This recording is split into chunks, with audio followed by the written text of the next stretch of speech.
It's up to you. It's up to you. I'm leaving that to you. Let's get the order. Yeah. Is it straight now? It's live right now, sir. I just don't know that. And we live. All right. Let's start it up. The mic is selected, right? All right. YAHANNA about the thumb. YAHANNA outside. DC scripture breakdown class Wednesday. Every Wednesday we rock it out. Get questions answered. Anything I can't answer, you can get straight, from the source, so to speak. Tomorrow night, General Hyman scripture breakdown up there in Harlem. Anything he can answer, again, straight from the source again. He goes straight to Command and General Hyman and get it done. You know what I mean? Scripture breakdown class is to make you understand the Bible more and to equip you properly to battle these goddamn Christians that think they know the Bible, who is the greatest, distraction to black people. You know what I mean? They're a mixture of being the enemy, being a plaster for a sore that needs stitching or a wound that needs stitching, and in some cases being the source of the wound, right? Christianity is a drug like no other, and is the opiate, like the philosophers say, religion is the opioid of the masses.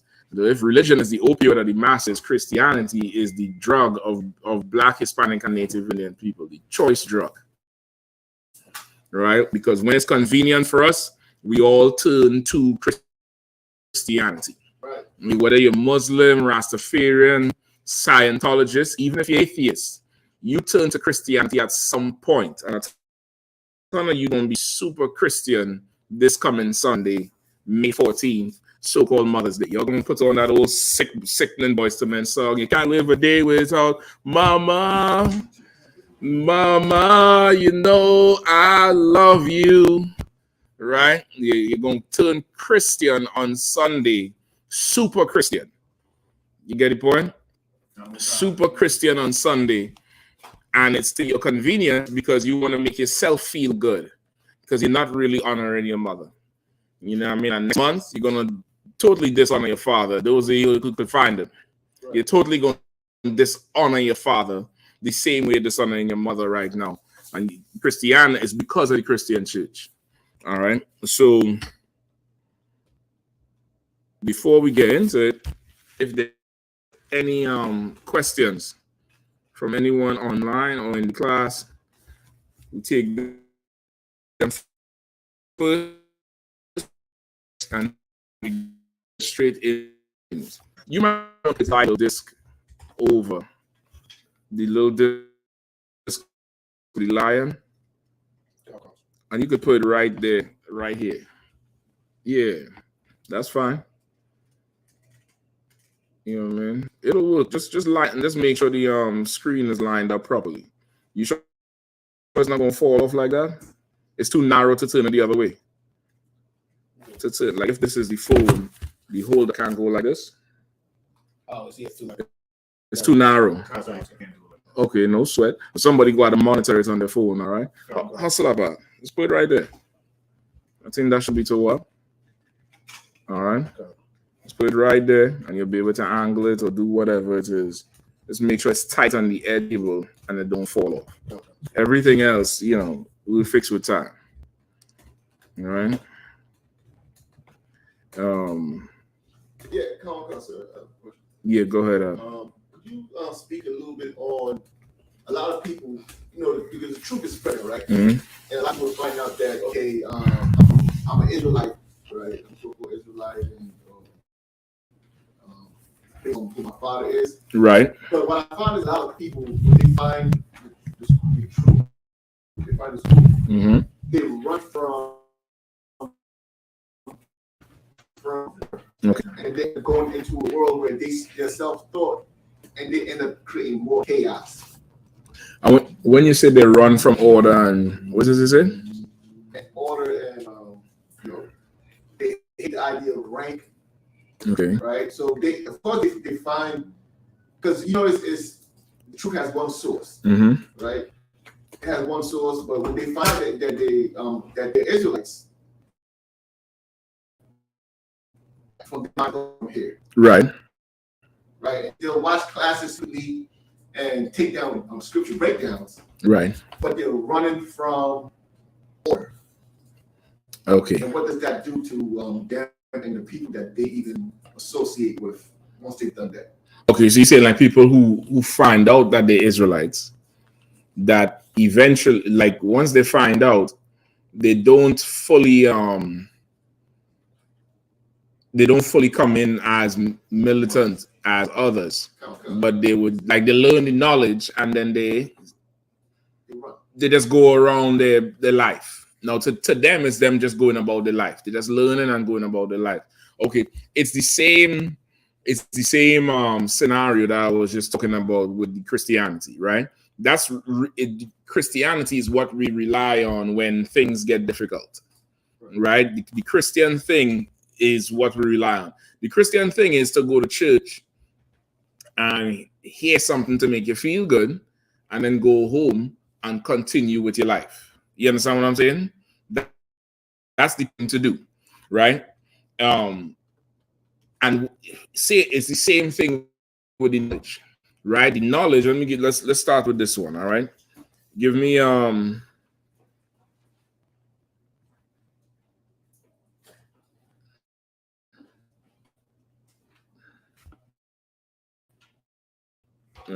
second.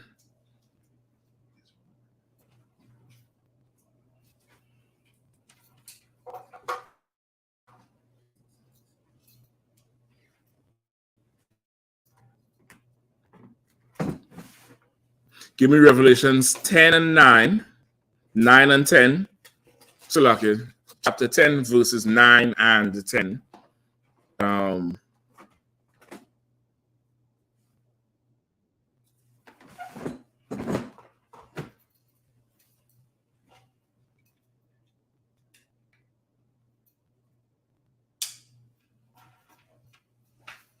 Give me that. Then give me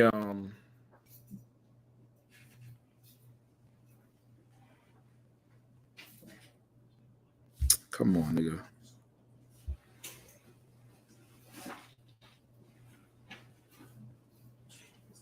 Luke 8 and 5. We started. Somebody else hold that. Luke 8 and 5, sir? Yeah. We'll start with that. All right. Come on, sir. Or you could Luke 8 and 4. We start with 4. And for now, where we at? Revelation 1? Revelation chapter 10, verse 9. And I went unto the angel and said unto him, give me the little book. And he said unto me, take it and eat it up.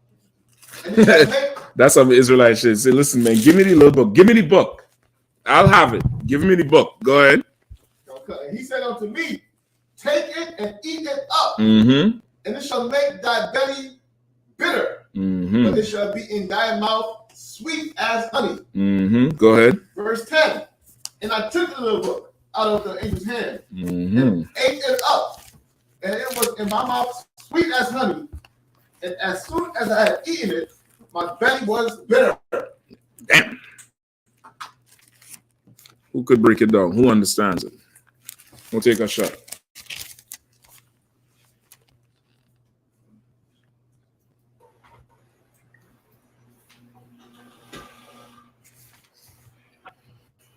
Can you read it one more time? Revelation chapter 10, verse 9. And I went unto the angel and said unto him, give the book. And he said unto me, take it and eat it up. And it shall make thy belly bitter, but it shall be in thy mouth sweet as honey. Now, what are you talking about? Yeah, come on. What he's saying is he's saying is it's sort of like a like where You need to take this thing. It tastes nasty, but it's good for you. In the long run, it's going to get you. It don't taste nasty. He said it in your mouth. It's as so it don't taste nasty.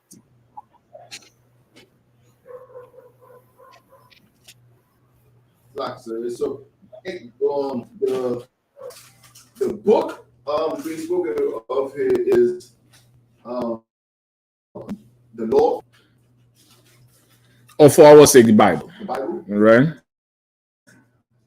And he says that the angel warned him that when he eats it, it will be bitter in his stomach, but in his mouth it'll be sweet as honey. Right. And he went ahead and he did what the angel. He took it from the angel. He did eat it, and it was sweet, as the angel said. Right. But afterwards, his stomach turned bitter. Mm-hmm. So, is the sweet in his lips like it's good to speak it?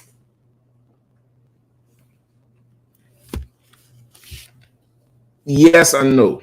Okay. Yes, 50% is this little more. Okay. Right, but you on it. Okay. So and the bitterness is the reality of it. Like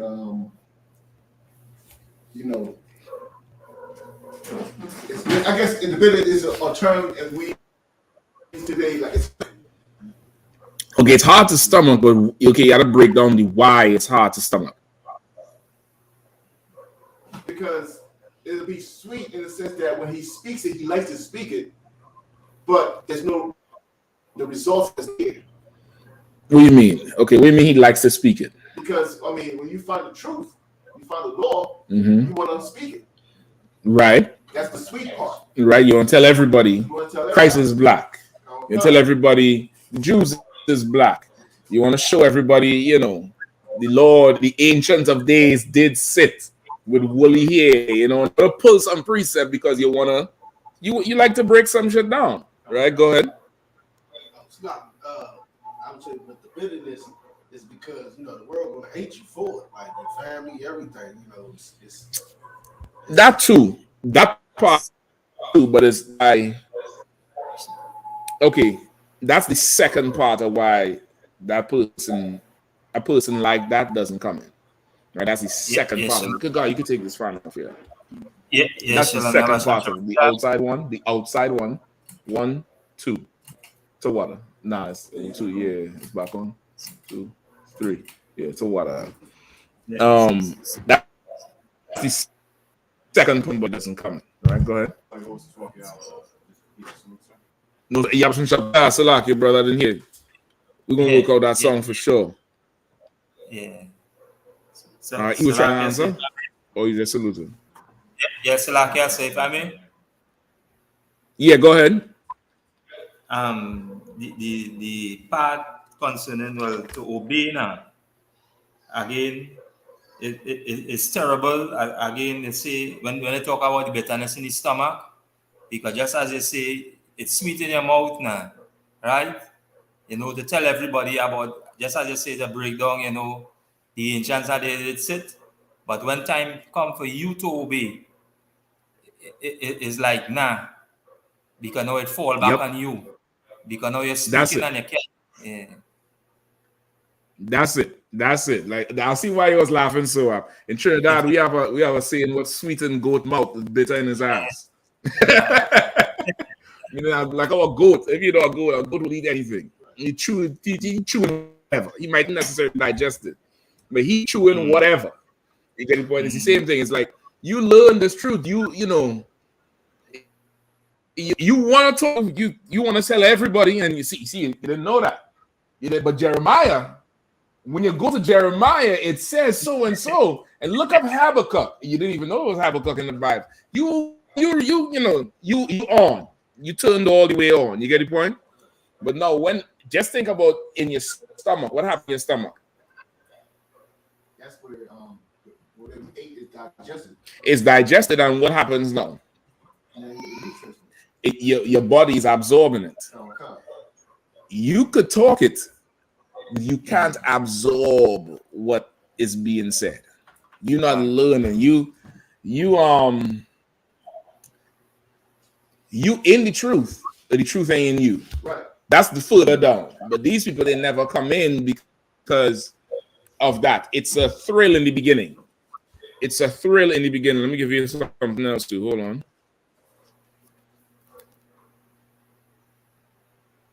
Give me 1 Corinthians 8:1.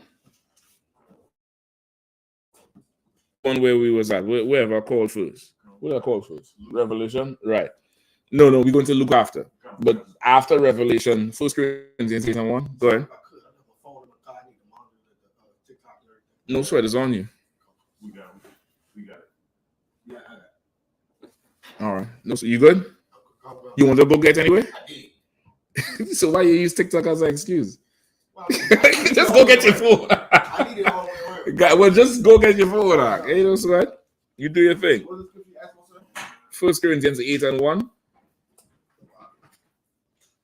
1 Corinthians chapter 8, verse 1. Mm-hmm. Now, as touching things offered unto idols, we know that we all have knowledge. Right now, as touching the things offered unto idols. So once you remember, Paul had told them, for somebody new who coming in from, amongst the Gentiles, let them refrain from food made unto idols, food made with blood, and that's about it in the beginning. So now he's here. Now, as touching things offered unto idols, go ahead. We know that we all have knowledge. Knowledge puffeth up. Puffeth up. Knowledge puffeth up. But charity edifies. Right? Knowledge puffeth up, but charity edifies. Right? Because in this verse here, in this chapter here, right? He's going into them to see exactly what he's talking about. Right? He's going to now eating the things that they put onto their idols, which could happen, right? As you come in the truth, birthdays start to become a problem. That usually is the first major holiday, unless there's like a Esau holiday in between that's major, like a Thanksgiving or Christmas. But when you start to come in the truth, you hear you can't celebrate birthdays no more. Or kids, you have kids, you letting them know, listen, birthdays, that's evil, that's against the Lord. You're really making yourself a god. You break it down to them, and they might think they can't eat the food, right? At a birthday party, you go to a school, round about 1 o'clock in the afternoon, somebody comes in with a whole ton of pizza and a whole ton of cake. And the little triangle damn hats and the streamers, and it's Sarah's birthday, right? So now, if it's Sarah's birthday, your child is in Sarah's class. They don't have no knowledge of nothing or no wisdom of nothing. They would separate your child because, of course, you tell them you don't celebrate birthdays. You understand? Don't do that. Don't separate the child. Let the child go in there and eat what? Cake. To them, it's birthday cake. To them, this is birthday chicken or birthday pie or birthday sweets or Halloween.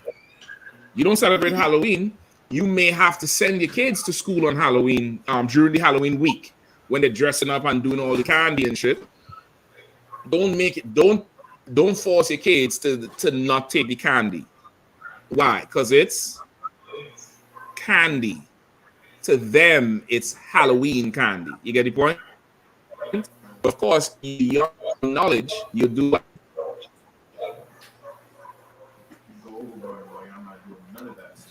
Or start forcing that on somebody else who also, because knowledge puffeth up.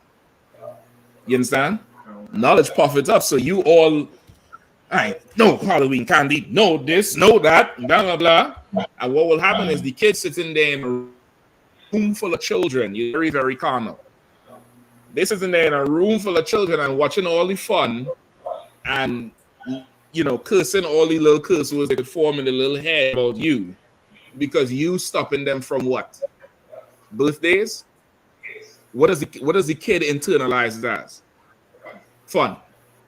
You get the point? Which is what Paul was trying to break down here. Like concerning things sacrificed to idols, man. Listen, you could eat all that shit once it's lawful.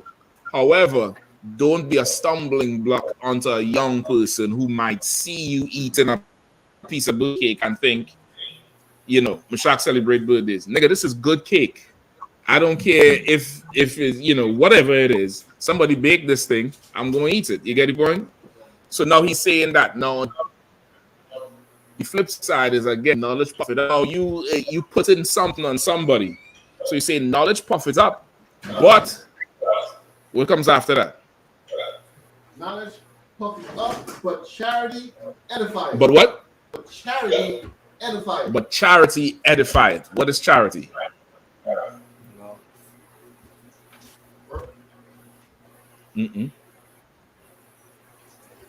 Given. Yeah. You get in there. You get in there. You in the neighborhood. You get in there in the neighborhood. Who's that? So what?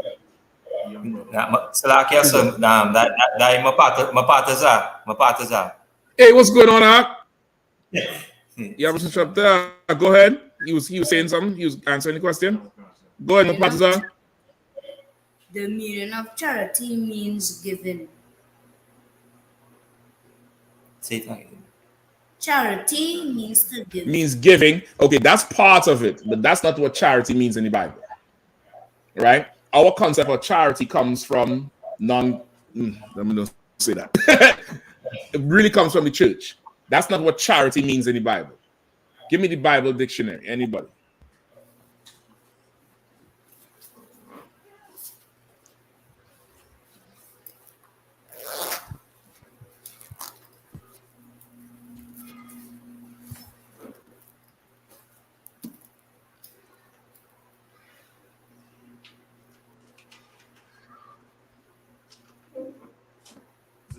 Zondervan Bible Compact Dictionary. Charity. Charity in the Bible never means giving to the poor. Say it again. Charity in the Bible never means giving to the poor. Say it one more time. Charity in the Bible never means giving to the poor. It never means giving to the poor. That concept comes from the church. You get the point?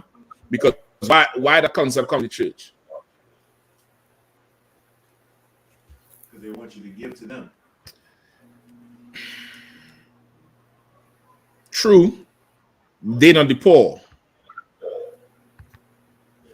They want to be seen doing what they're doing. They want to be seen giving, you know, a little piece of what in their pocket to the poor.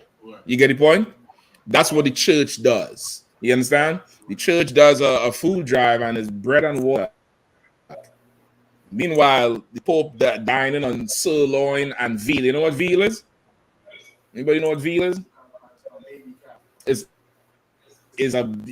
the fatted calf. You see the fatted calf they talk about in the Bible? That fatted calf where, and what the veal, the oppressor sells you is not real veal, right? Veal is, okay, this would be an animal you don't let move around too much, right? And he sells you the baby one, right? Veal, real veal is a cow that I believe is the goats and the stuff too fall on that, but it's the cow that where you wouldn't muscles get all hard, right?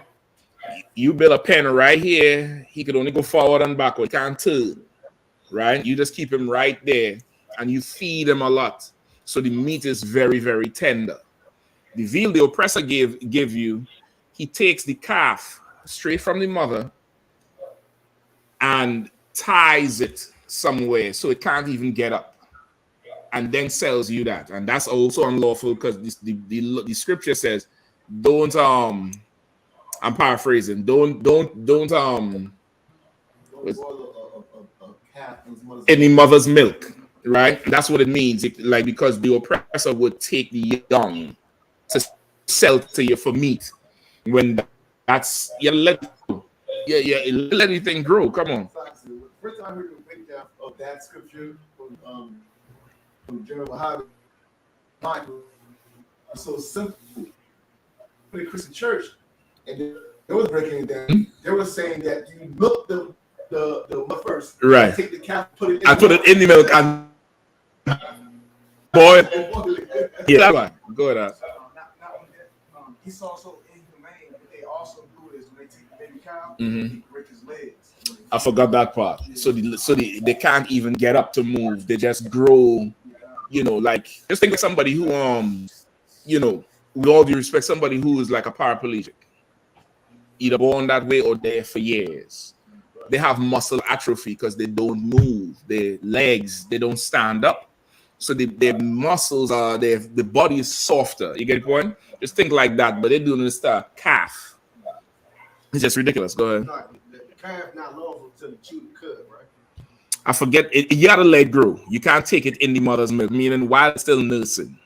As long as that baby nursing, you leave that thing alone. You get the point? And just just a sidebar, then we get right back on. Okay, Esau, because of the oppressor, how he has things today is because of the spirit of excess. It's not because of what you need to eat. You get the point? It's not because of that. All right. It's because of excess. You get the point? What do I mean by spirit of excess? All right. Let me see. Okay, let me give you an example. When does everybody eat? When was the last time you all eat eggs? This morning? All right, when you crack the egg, you just crack it over the pot. Break it down. All right, crack it over a bowl. I put it in a bowl. Why you do that? Because I'm just not ready to be cooked. But I think I know where you're getting. Come on, break it down for me then. You broke it down before. Back what people wasn't what people do whenever they were cracking eggs. They would first check to see if it was spoiled, because you're not gonna just throw it in there. You're not going to throw it in there. You get the point? Because realistically, when you have chickens, some eggs spoil. Some eggs could be bad. 2 of them might be rotten. Now you done crack 2 in the damn pot. You coming for the 3rd one because they're making a fat omelet, and green should come out. Now the whole thing spoiled. So you would crack that egg separately. Each one, pop, you check it through, check it through, check it through. You get the point? Nowadays, brother, when was the last time you got a rotten egg out of the carton? Coming from the supermarket, not from the farmer's market or from some, like those where we go for the lamb slaughter. Out the supermarket, where's the last time you get an egg that turned? See, you know why? Because the eggs is damn near engineered. It's so much go into higher yielding chickens, and chickens with low percentage of wastage and this, that, the other. It's not the more natural way of doing things. You get the point? Because he is production driven and in excess. Like the sister bought some chicken, you could share it out. The sister hand to water. Sis, I appreciate that. And you could share it out too if you want. All right. So his whole vibe is from that spirit of excess. You get the point? So now even what the meat you will have today is not eating what you need. It's not actually, this is you get the point? And you see it when it's time for Thanksgiving and stuff like that. You see how much food people carry home. And you can't even eat all. Thanksgiving leftovers last for what? About 9 days after. There's people who really need help. But the church will give bread and water. Basic bread and water, and Lord be with you, and sign the cross, and that's that. You get the point? Charity never means giving to the poor in the Bible. Read on. What? But always a God-inspired love, which includes respect for and concern for the welfare of the loved one. Right? But always a God-inspired love that includes what? That includes respect for Mm-hmm. and concern for Uh-huh. the welfare of the loved one. That includes the respect for and concern for the well. Who's the loved one if you're Israelite? Other Israelites. Charity is one word. Brotherhood. You want to know why they don't come in? They don't have charity. Get the point? They have the knowledge which puff it up. But when you get that knowledge, brother, you got to go, which means what doesn't get fixed? All the shit you was into before. That doesn't get taken care of. That doesn't get sought after. Resources and energy is not poured into that. But now all your resources and energy and skill, talent is poured into this thing for the sake of your nation. You get the point? Now, what happens is when people hear the truth, it's sweet in their mouth. It's sweet to say. It's sweet to talk about, and make a big deal about. I'm Tawaba. You go ahead and give everybody else. I'm not after, right? It's sweet for that, but now when it comes to actually you absorbing it and then this thing around and going to teach, or just you yourself having to change to be able to go fish, to be able to go teach, that part most people get stopped. It gets stopped as it's from a place of selfishness. And the truth, it was rough in the beginning for you in your mouth. You quickly found out that this is good to know, but it's better to live. But it's hard to live too. It's really easy. The problem is the life you was living before was not even a life. So now when you actually wake up and you come alive, you realize what life really is. It's like a child falling on skin and knee for the first time. They cry like it's surgery. But that's life. You get the point? They don't come in because that brotherhood is not there. They like to talk about it. But to go stand on the corner with your brothers and face death, I'm going to lose my job. You're crazy. You're going to get me killed out there. People getting killed all the time. Not us. You get the point? That's where it goes. Give me Luke 8:1. Luke 8:1. Luke chapter 8, verse 1. Mm-hmm. And it came to pass afterward that he went throughout every city and village. It's like an 8 and 4. Luke chapter 8, verse 4. And when much people were gathered together and would come to him out of every city, he spake by a parable.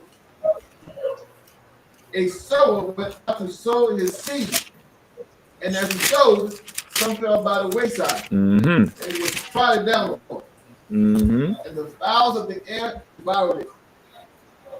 And some fell upon a rock, and as soon as it was sprung up, it withered away, because it lacked moisture. Mm-hmm. And some fell among thorns, and the thorns sprang up with it and choked it. And other fell on good ground, and sprang up, and bare fruit and hundredfold. Mm-hmm. I said these things, he cried, he that hath ears to hear, let him hear. Mm. And his That's a disciples cold asked him, one. saying, That's a cold one right there. Go ahead. verse 9, and his disciples asked him, saying, what might this parable be? Mm-hmm. And he said, it's like, So just before you read on, right? He's running it down that this sower is planting these seeds, right? And he's sowing it in different areas and you're getting different reactions from each one, right? You getting the one that fell on the wayside and was trodden down, right? It got all stepped on, and then the fowls of the air just came and ate it. It never got into the ground. You get the point? Go ahead. And so like the one that fell on the rock, it's a hard place, right? It's a hard place. It's not enough for something to grow. Then there's those that fell amongst thorns, and as it's trying to take root, the thorns is coming up and choking the life out of it, choking it right there. And then there's some that fell on good ground and sprung up and bear fruit. When you say threefold, 100-fold, right? Bear fruit 100-fold. To bear that fruit 100-fold, brother, you're gonna have to have brotherhood. You can't just talk it. You can't just listen. It could get to the point where you're not even saying nothing. Because look at me. God damn. It gets to the, like, you might think the work is the teaching. That's definitely the work. But those y'all in here long enough to know that there's a whole lot more that goes on that makes that whole thing possible. There's a whole lot of sleepless nights, 2, 3 o'clock in the morning calls, sacrificing this, sacrificing that, a whole lot more to go to bring forth the fruit. This is the other thing. Some of your work, you wouldn't even be aware of the fruit because it's somewhere on the other side of the nation or the other side of the planet. Or the person is online and just comes into the truth, but it's something you done speaking and said, or they're watching your work or something. You get the point? Or you affect something in some way. You get the point? But if you focus on yourself, it's not gonna translate in your mind what this work would produce. In your mind, what am I doing that for? What's on the corner yelling, looking like you're the idiot, them crazy clothes you all be wearing? That's what they say, right, the warrior? Like, why are you doing that? Forget about the sisters, friends. Says, why are you dressing like that? And you cover it. You know you're Muslimina, huh? It doesn't translate to them because they're so goddamn selfish. Hold on, I'm coming to you. Go ahead, Bukwash. It's heavy that you say that because there's someone online. The 7K1 says, "Morning, Captain. When will you be back in UK? When will you be back in?" He said morning. God damn. Shit. When the Lord willeth, brother. I'll say, if the Lord willeth and the creek don't rise, I'll be right back. You get the point? Make sure you in that UK school too. Make sure you get in contact with them brothers over there. You know what I mean? It's definitely good you're watching them over here. But the brothers over there is killing the streets now. God damn. They're lighting that place on fire. Well, I can't even say that shit. I don't know. You get the point? Hold on, come to you. A warrior. So I'm like, good. Why you get your head wrapped? Even worse, they said, why you share your man? Why you sharing nothing? It says, I wouldn't put up with that. So and so and so and so. Or you will pick me. You know what I mean? Like, because they're so selfish. And it doesn't augur well for them to work within the body. It doesn't work for them. You get the point? It's just beyond them. All right. Skip to verse 11. Start at 11. Salakia. For which the word you said, you seem to say unalive. Man, Salakia. Listen. I'm gonna get a sign. He and you'll see DEAD. You see what? Let me see them flag that shit. Go ahead. I got a few references if you want to take a pic. You mean like synonyms for the just see whatever. So you gonna say the shit. All right? Go ahead, warrior. Verse 11. Now the parable is this. Can I go back to verse 10? Please, if you want. Okay. And the disciples asked him, saying, what might this parable be? And he said, unto you it is given to know the mysteries of the kingdom of God. Mm-hmm. But to others in parables that seeing they might not. But to others in parables. Right. That seeing they might not see. And hearing they might not understand. Okay. Now the parable is this. Deceit. Can you break down verse 10? Verse 10, no sweat. All right, anybody want to try it? Come on. Okay, I just want to break down that this is Yahawashi again, saying that he speaks in a certain way so that those who he wants to understand will understand, and those who he does not want to understand will not understand. That's why it says, "And seeing they will not see, and hearing they will not, they might not understand." Right. So this is him. Many religious teachers call him the greatest teacher of all time. And this is the greatest teacher making sure you don't understand his lesson. This is him on teaching. You talk about unaliving. He on teaching, right? He making sure you don't understand nothing he's saying, and that you could read that in Isaiah, I think 28, the 28th chapter where he says it, because there's some people he doesn't want to learn anything, right? He wants you to stay as you are, so he can come back and remove your head from your body, right? Verse 11. Go ahead. Now the parable is this: the seed is the word of God. Right, so he breaking on the parable now, right? Go ahead.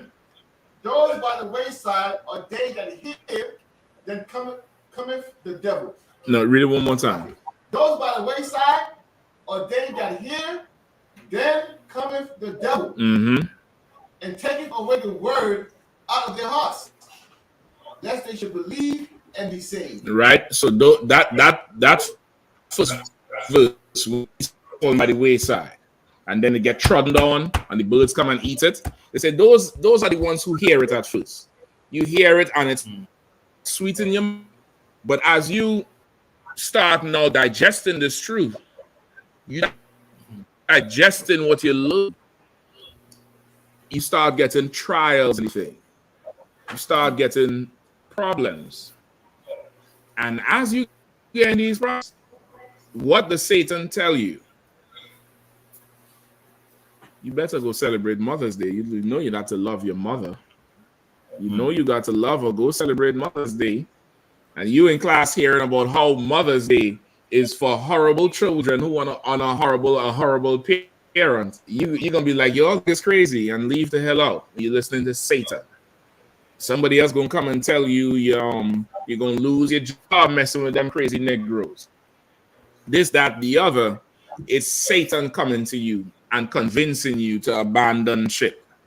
You understand? Go ahead. Like I said, if anybody ever want to see any evidence that Satan is in harmony with Yahawashi, Yahawashi doesn't want you to get the lesson, and Satan's here to pluck it out. He working a tag team. Hey, I just drop it on them, Satan. Tap it. They go to the W Raw. Whatever. He coming in there to make sure you don't get, which is why you're gonna have to buckle down and do this thing. And this it's so strange because we could buckle down and do anything. You go talk to a college student in the third year. Ask them how much ramen they eat and how much water only they're drinking. You ever go to a college dorm and see the fridge? Is it stacked like how your fridge is stacked now? A college fridge, brother, you might as well unplug the fridge because there ain't nothing in there to refrigerate. There's nothing in there. Go ahead. So like, I got a homie in North Carolina. He's from New York. Howard University. I met him in the senior year, and like towards the end, almost the middle of the year, he was talking about he was going to quit and go home. I'm like, I couldn't understand. I mean, I could understand it. I could understand all that. But did he do it? I understand that. Wanting to do something don't mean nothing. You could sit right here and you could want to knock somebody's teeth in. Wanting to do it is not a problem. It is what is if you act on that want. Want is not an issue. And that's my point. We could buckle down and go through some hard times for some. He wanted that degree. So if it means hungry, some of them college students eating once a day. Once a day. You ever look at them doctors? A lot of them doctors who, you know what? They don't eat. You know how you eat and you get tired? They don't understand that. So they eat stuff that don't get them tired. That stuff also doesn't put any weight on it. You get the point? Like they trim all the way down and burn the midnight oil It gets so bad. Some of them just go get the cocaine just to get the rush to keep studying. A lot of them doctors, so like, well, I ain't gonna say all, but some they drug addicts because they want to keep going and keep studying. We could put ourselves through a whole lot for something we want, but this duty is a selfless duty. Now there's some reward up in here though. There's definitely some reward, but it ain't that thing that you would pursue in the world because you done went to school on XYZ. You get the point? I think the brother was sitting there too, because he might be come back out in a second. No, yeah, he not there. I think he's in the restroom. Right? So you could push yourself through something. Forget about you joining the military. That first 6 months, brother, or how much months it is? 3 or 6? 3 months of boot camp, right? With some devil yelling in your face and calling you all kind of names and they shaving your head and you put your face in the mud and get up 4 o'clock and make your bed. You don't make your bed now. You get up at 4 o'clock and fold it to 90 and crease down and you know what I mean, and do all kind of nonsense going. God damn. You gotta go in there and lava up. You gotta get extra foamy. You put yourself through all kind of shit because that's something you want. You get the point? You want that thing. This thing here this is what the Lord wants. And oftentimes, as is unknown in the Bible, a ton of scriptures, a ton of examples. What the Lord wants is not what man wants. That's just the reality of it. However, the Lord gets what he wants over your dead body or not. It's up to you if you want to help him. Help being an example to everybody. Like we could put through something, but when it comes to this, we find reason and plausible reasons to not just go through whatever the process is that makes you. Right? You talk to any professional, they talk about them years in college or the sacrifice work in this internship that don't pay. How much are you all going to volunteer to work somewhere that ain't paying you? And you ain't even sure they're going to keep your dumb ass. But you showing up running for coffee. Remember, Peter, he had some show having them walking all over New York, but they thought he was going to get a record deal. Where they are now, you don't even know their name, but you know who Diddy is. But that's something they want. You'll do all of that.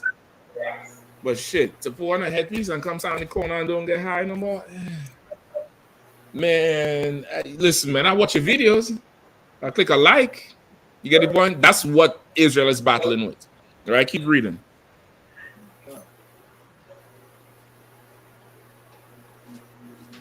Look at verse 13. They on the rock are they which when they hear receive the word of joy, and these have no root. They on the rock. When they hear it, they receive it with joy.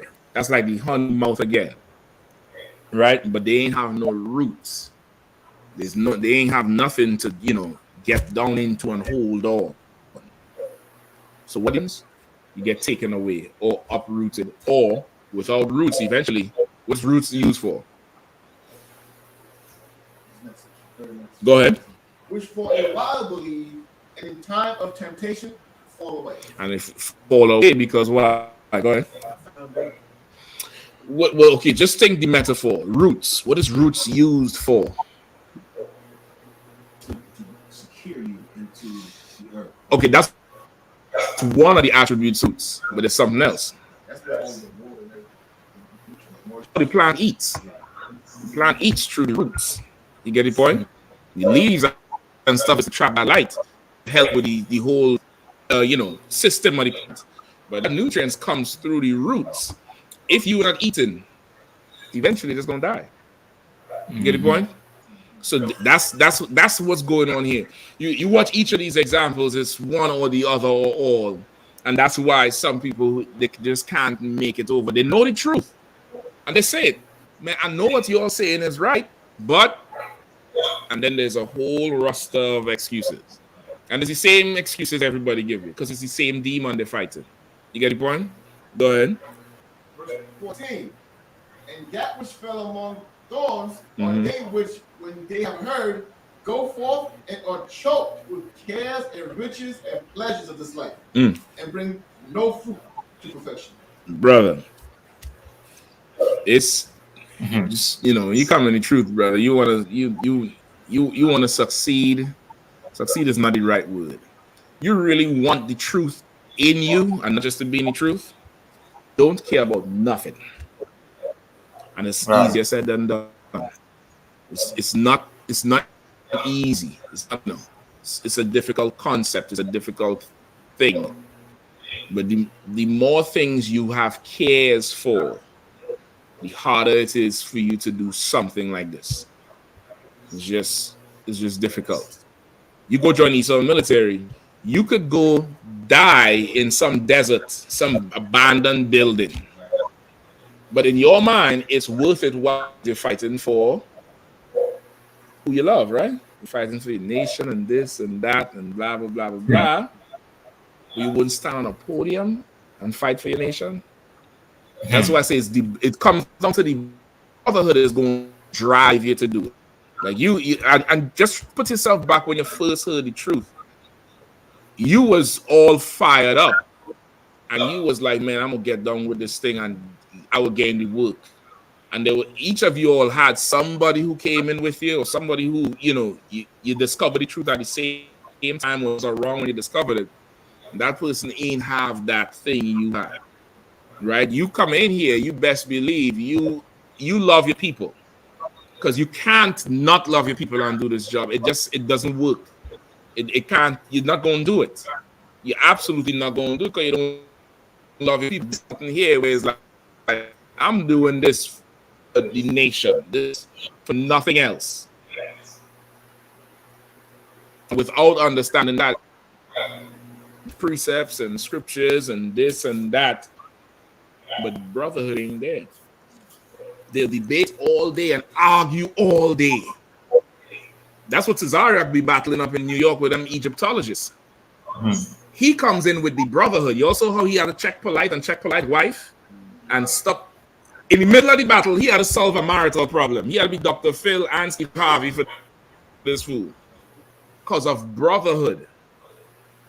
But they used to be battling amongst each other for no gain. For what? Clout for 6 months? For Sonetta calling your name?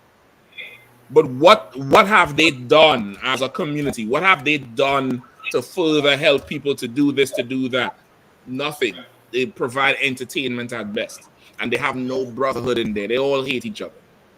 They all hate each other. They have zero brotherhood. They wouldn't sacrifice for each other. What polite say, the black community done helping me pay my bills. I went straight to white people. You get the point? It's zero brotherhood, even though he knows what? Who the oppressor is. He knows all the unlawful killings of black men, all the mass incarcerations of black people. He knows all of that. But now to digest and doing something, no, I ain't doing that. It's selfishness. That's what it really boils down to. Now, of course, you ask them, they're gonna package it different for you. They're gonna wrap that shit up. Some of you might believe the excuse that. You might be like, yeah, they're really going through something. It really just comes down to selfishness.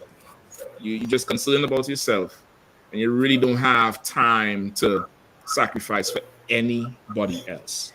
You know this, you know them precepts, and you good with that. You have your candlelight Passover dinner, you alone in that house, and I'll sing hymns after them with the but to raise up. I was going to say the scripture that helped you to stop that selfishness by just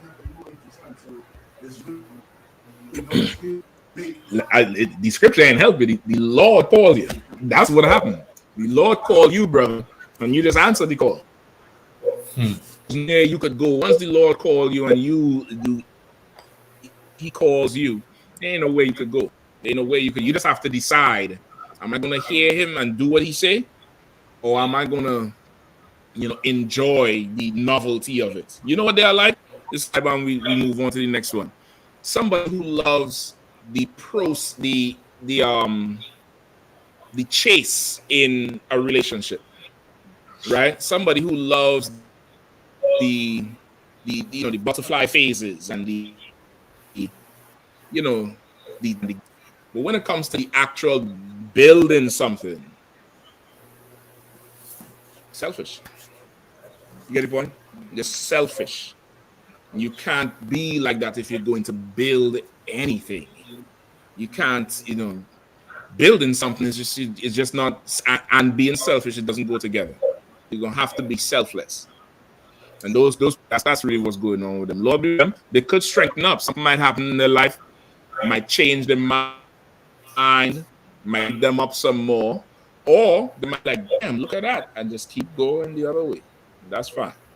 You get the point? That's fine. Ain't no sweat. There's plenty soldiers and plenty sisters out there who actually, it's sweet in the mouth, and even though it's bitter in the stomach, they gird their loins and march forward.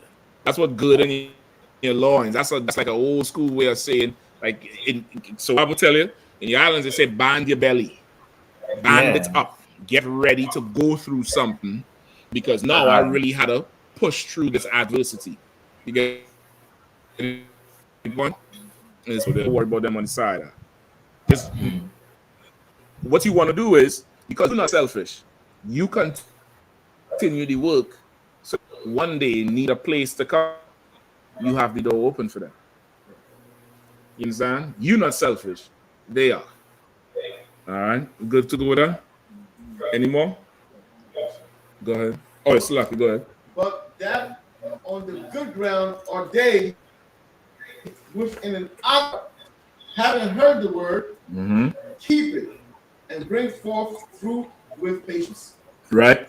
They have heard the word, they keep it. You keep it, you hold on to it. The scripture say, buy the truth and sell it not. You understand? You keep it, you hold on to it, and you bring forth what? Good fruit with patience. Why does it say bring forth good fruit with patience? Salakia, sir. Go ahead, so because this is not like, as you say, a process where it will rush now. It take time, just like, as you say, planting a tree, you put the seed in the soil, and then everything is a process now. So now you know how to have that patience with it. Otherwise, if you don't have that patience, it wouldn't really grow. So, like, basically, like exactly. If you don't have that patience, you could either try to rush the process and kill it trying to grow, or not pay it any attention, and they don't. You're not, the attention is enough. You got to be patient. Same way like how we was breaking down before with Esau and the excess. Our society is such an instant society with everything.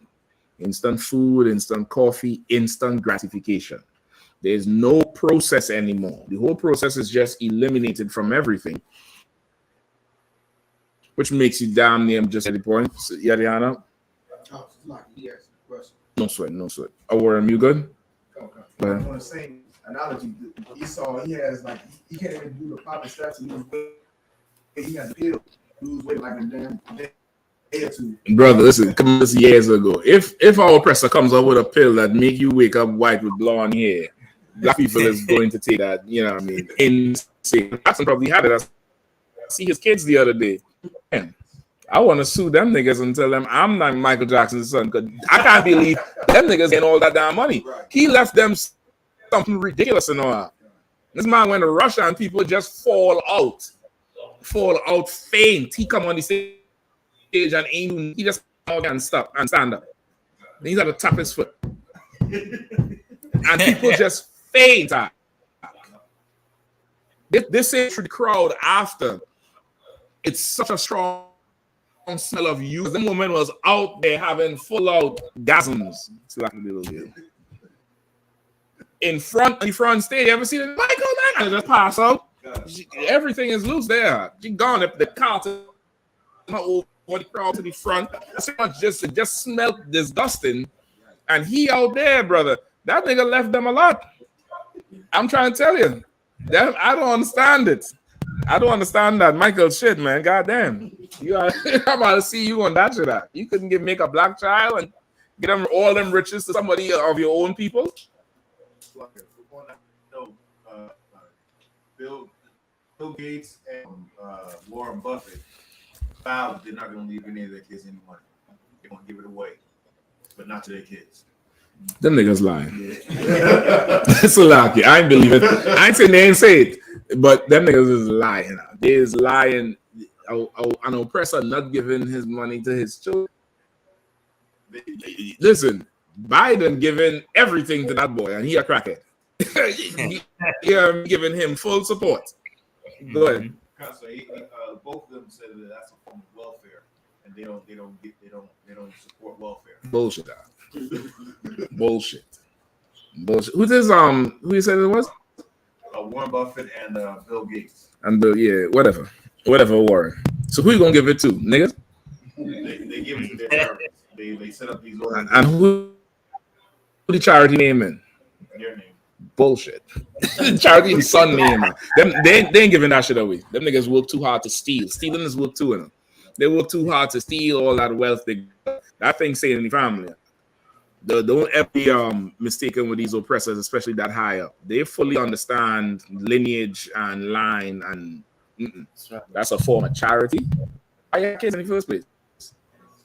Good. Like the Esau language, when he said he's not going to give them their money, it's probably the same situation when Donald Trump and his father, where it's like Donald Trump was like, I started from the bottom. Right. I came up by myself. Right. My dad only gave me $2 million. Only $2 million. Just to start off. Yeah, that's him not leaving you nothing. It's not like, our fathers and mothers saying, you on your own, kid. It ain't that. It ain't that. Them niggas going, he only left me 85. Right. It didn't get to Mark 1.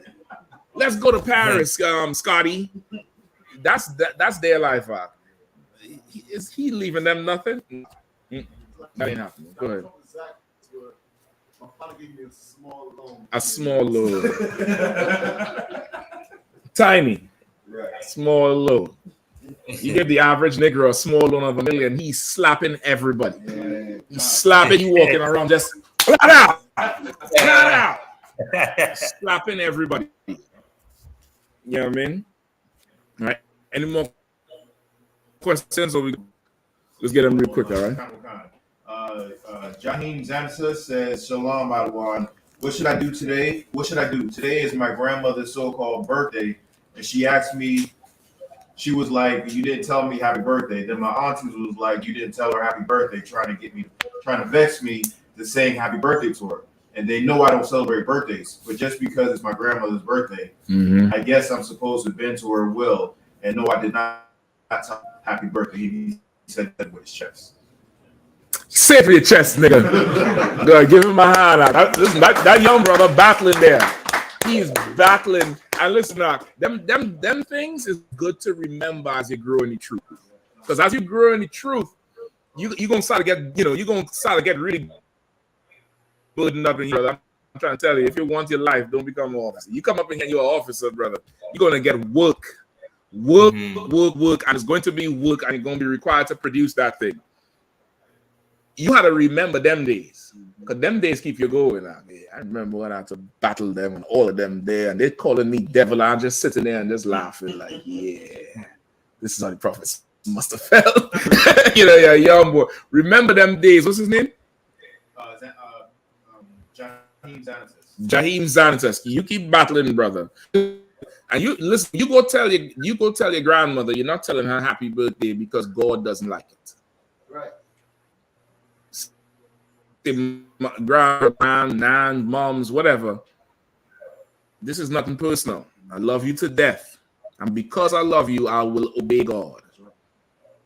God says He does not like the birthday celebration. Now, you might celebrate it, that's fine, but for your life, for the sake of your life, I'll obey God so that He gives me more time with you. You go tell her that, brother. You don't even argue back with them. Don't even blame on them. And you just leave it as that. You just leave it as that. You get the point? Now, your auntie and your mother then might come to you after and say, listen, boy, something, something, something. You tell them, you don't love grandma. Because if you love grandma, you wouldn't celebrate the birthday. And you're going to try to celebrate Mother's Day. You don't love her either. You don't love her then. You don't love her now. You're doing this for yourself to make you feel good. You get the point? You're going to go into the Mother's Day and you're going to get the whole spirit of the thing. But you don't have to disrespect your grandmother or your auntie or to start disrespecting you. And even then, you could hold your peace up. You could hold your peace because, okay, at that point, what happens is misery loves company. You get the point? Misery loves company, brother. And you starting to take hold of something that makes them feel ashamed of their life. And because because you make them feel ashamed of their life, they have to out your light. They have to try to, get you to go back on their side because this is what they grew up with, XYZ. When that ain't had nothing to do with it. Give me John 3, not 3 and 16, 3 and 14.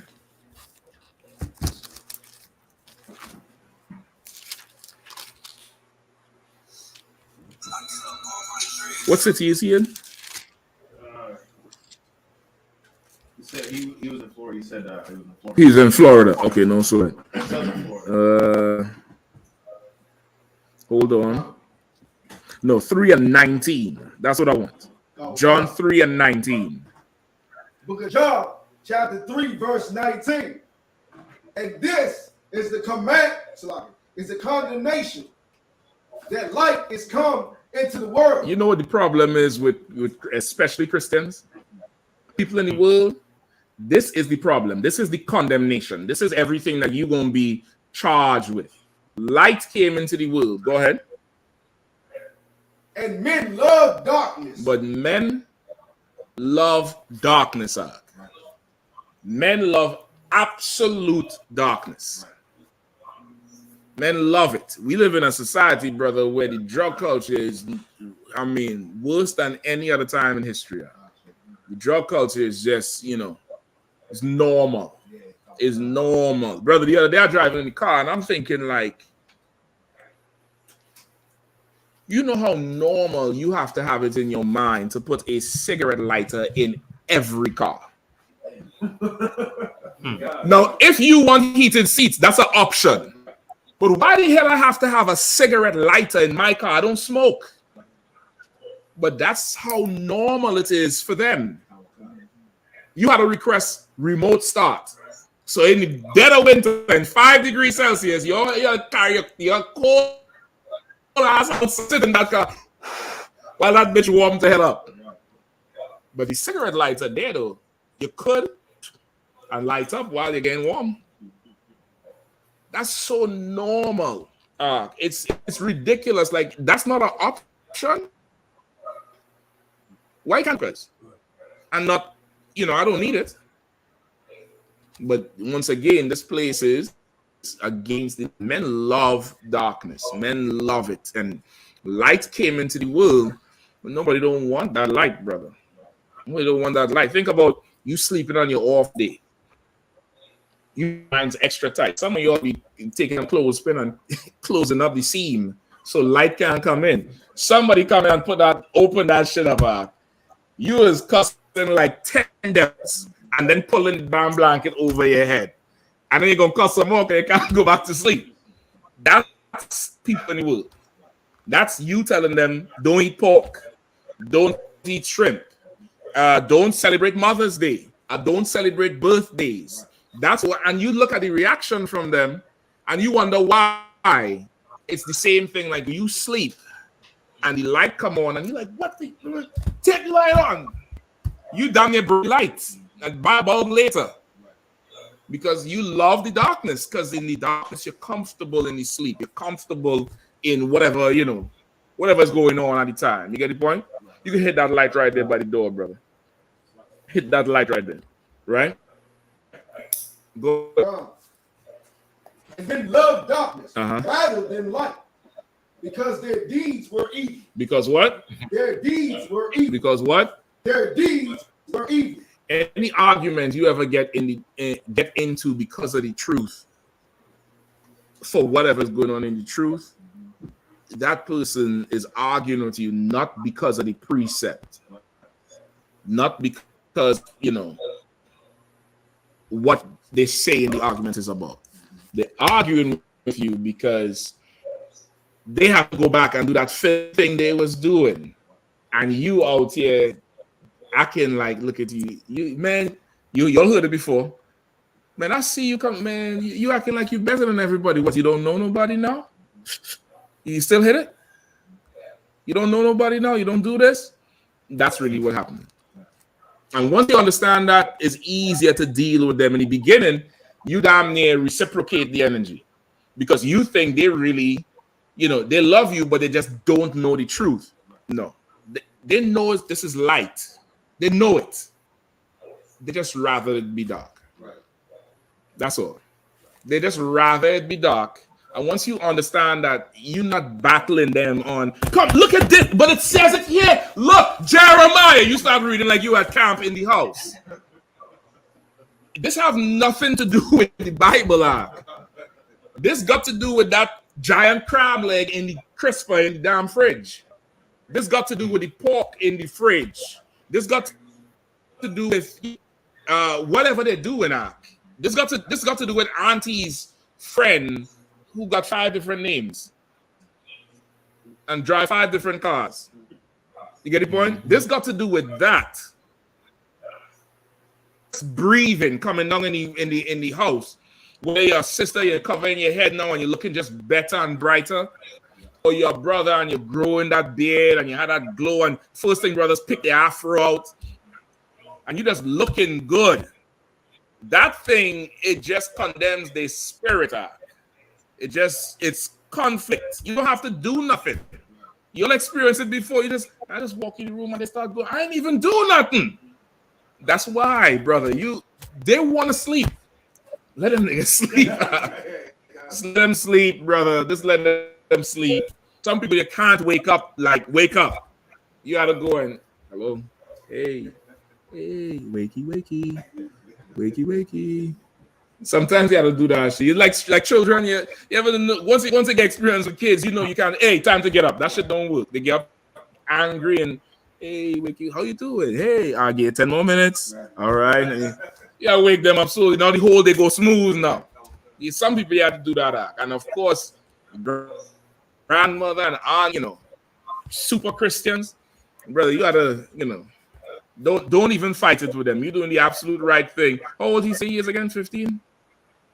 I think he's about 15 years old, brother. You just keep fighting, man. You just keep fighting and stay disciplined and call for counsel and stay on the path, brother. You're going to raise up people, and guess what? The Lord going to get about 10 ribs, and you're going to make children. And that grandma, that mother, and that auntie, guess what they're going to do with your babies? You say, look at my little, he's an Israelite. Say shalom, cheeky puffy face. Say shalom. I ain't never seen it go no different, brother.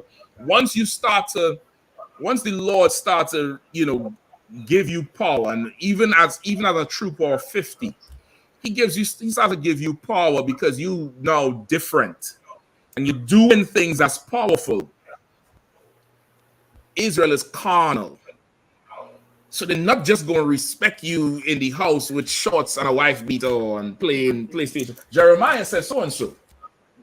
But you out there doing something, and they're seeing people, listening to you, and you going to Passover and this and that, and you have a child and children and babies, and they're all saying shalom, and they see that, and it's like, wow, he really doing something, or she's really doing something. They still may not agree with you, but they're gonna start to respect you. They're gonna start to want to get.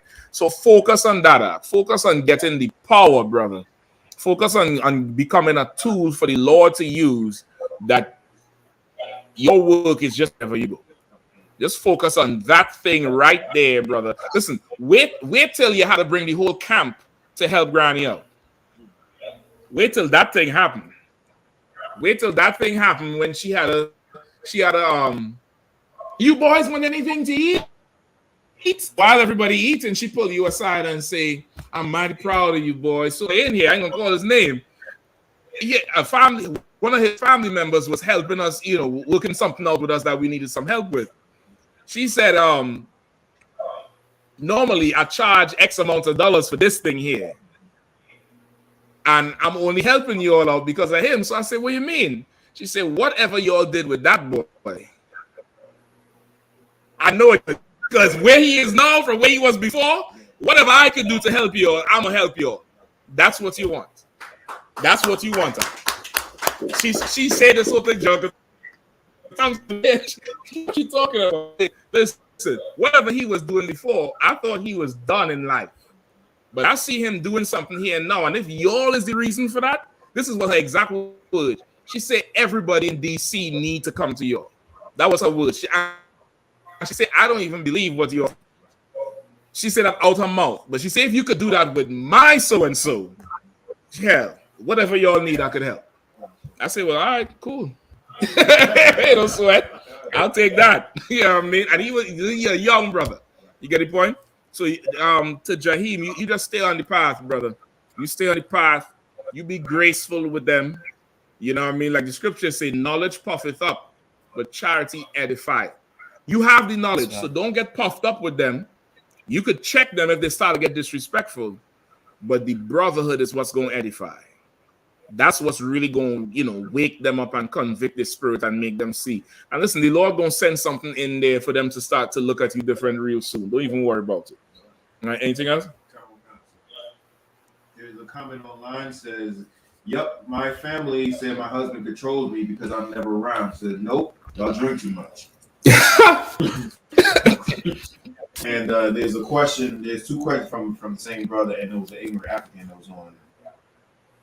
No, so let's get. The question was from Preliminary Sports. Mm-hmm. He says, "Please show me in the scripture where the Bible states that Esau is completely hopeless in salvation." And he also asks, come on, something harder than that, man. That's a little easy. Give me Obadiah real quick. Just give me Obadiah real quick. Go ahead. Like, so this cat commentary is weekly. It's just disregarding all. Like you said, it ain't got nothing to do with the scriptures. I'm willing to put money on it. He has a white rib. He has a white rib or white mother. A white mother, right? Or he might be white himself. I don't know. But he's battling something. And okay, go ahead. Oh, that's him. Okay, so this is the one? Okay, he's a brother. You sure? I think the brother asked a question last week. I may have snapped on him a little bit. It's like I'm working on myself. All right, brother. But I wanted to apologize to you, brother, if you felt I came out your neck. Sometimes I talk to myself up here and I do it. I apologize, brother. That's the brother, right? Okay, so what's going on with him? You have a white wife or something? His mother? I guess the Lord is bringing him this way, but he said by the end of the year I'll be Christian. But I said come to class at USC. Okay, no sweat. Ain't no sweat. What's really going on with him is like, again, he's not at the point yet where he could come and do a selfless work like Officer Kazak. He can't do that selfless work, Officer Barak, Officer Warrior, Officer Kazak, Officer Bukwashia, Officer Shapat, the sisters, Ayamla, Wana, and Thoma. He can't do that selfless work just yet. But you can't help by asking these questions, which is great. Give me one in Obadiah. All right, give me Obadiah for thy violence, and then none shall be left. Right, read his question one more time.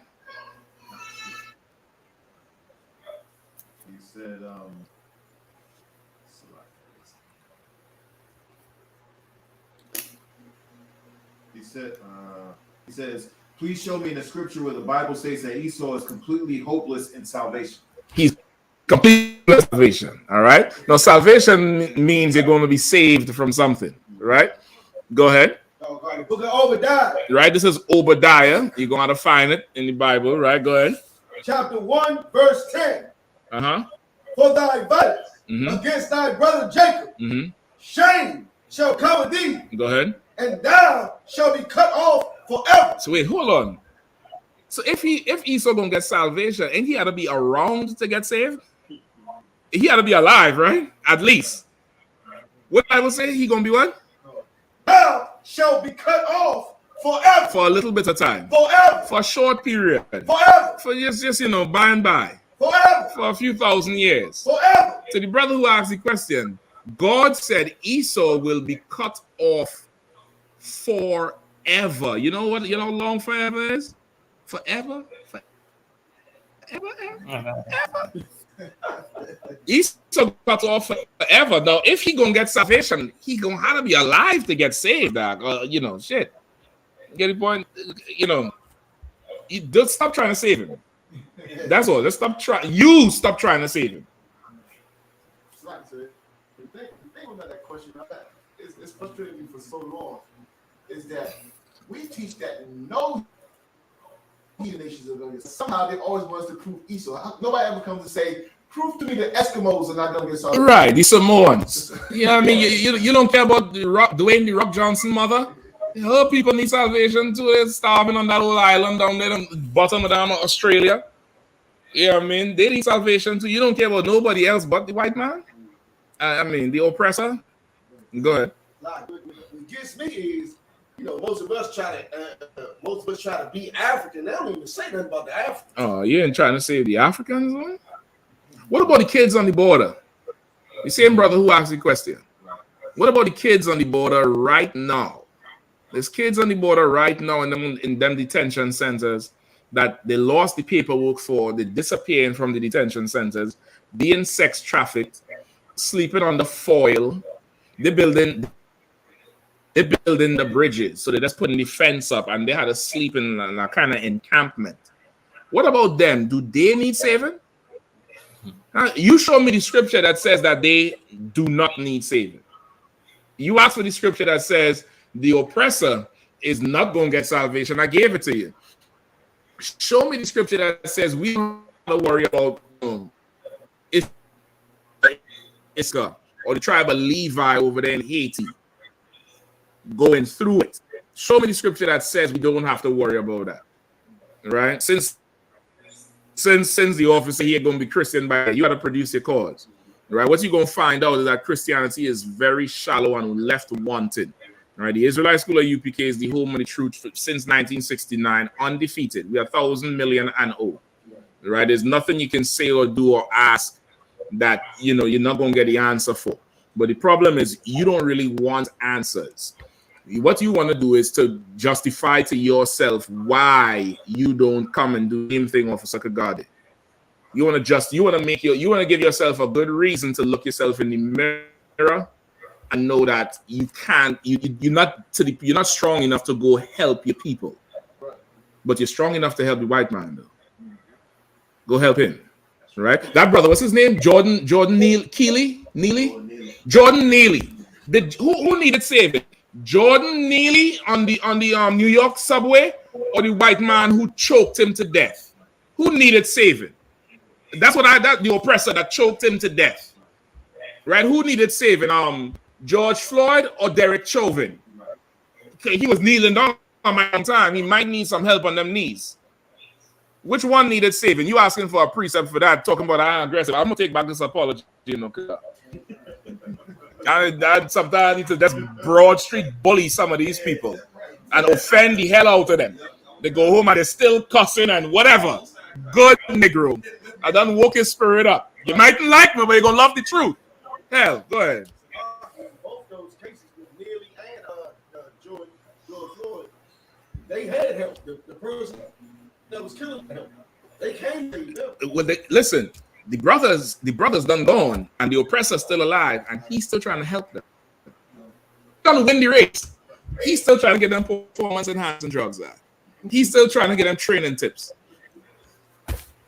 So like, it could go, I don't know, brother. You might ask for a transfer. I don't know you work with him. So like, I'll just apologize. I know. I'll apologize till next week to you for this one. All right, don't sweat. Any more? Slightly. James says, what's the biblical name for the wives? Japheth.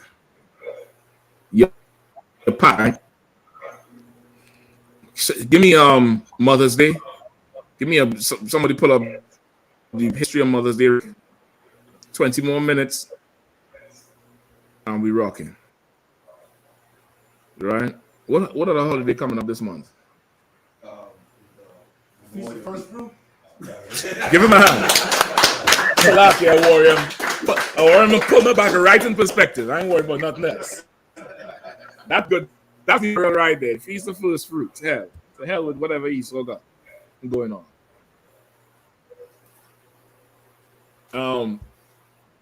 Okay, so now we have Mother, right? Let's get some history on Mother's Day and see where it comes from, right? See if you can pull up a picture of Anna Jarvis. I believe that's your woman name. Let me make sure. Yeah, damn, that question, boy. That question.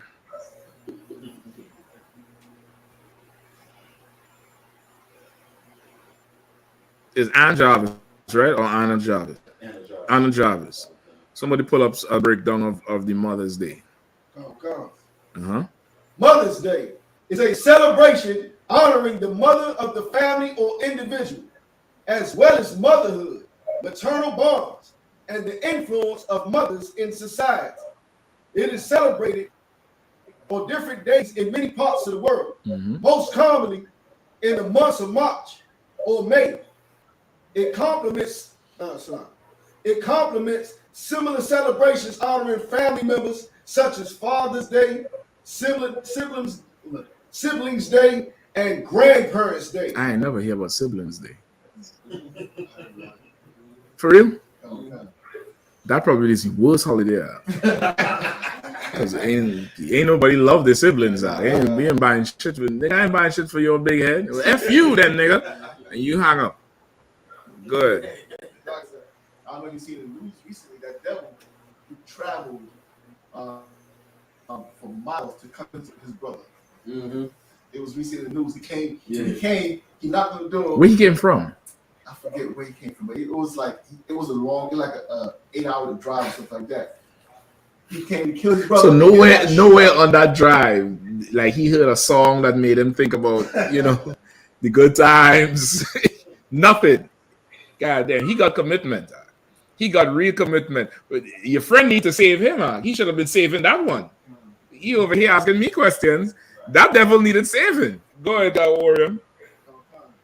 A Long Beach man died in a shootout with police after he shot his brother to death and wounded his sister-in-law in Utah, investigators said.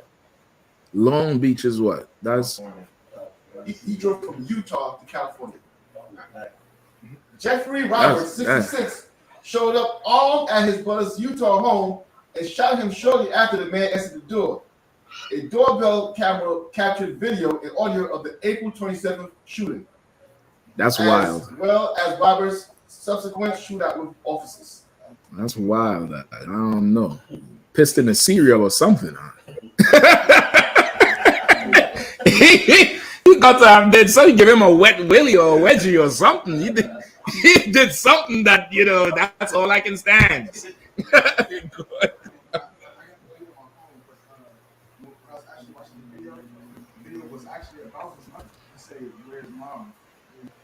And he was like, she's such and such. He's like, oh, really? And he got mad.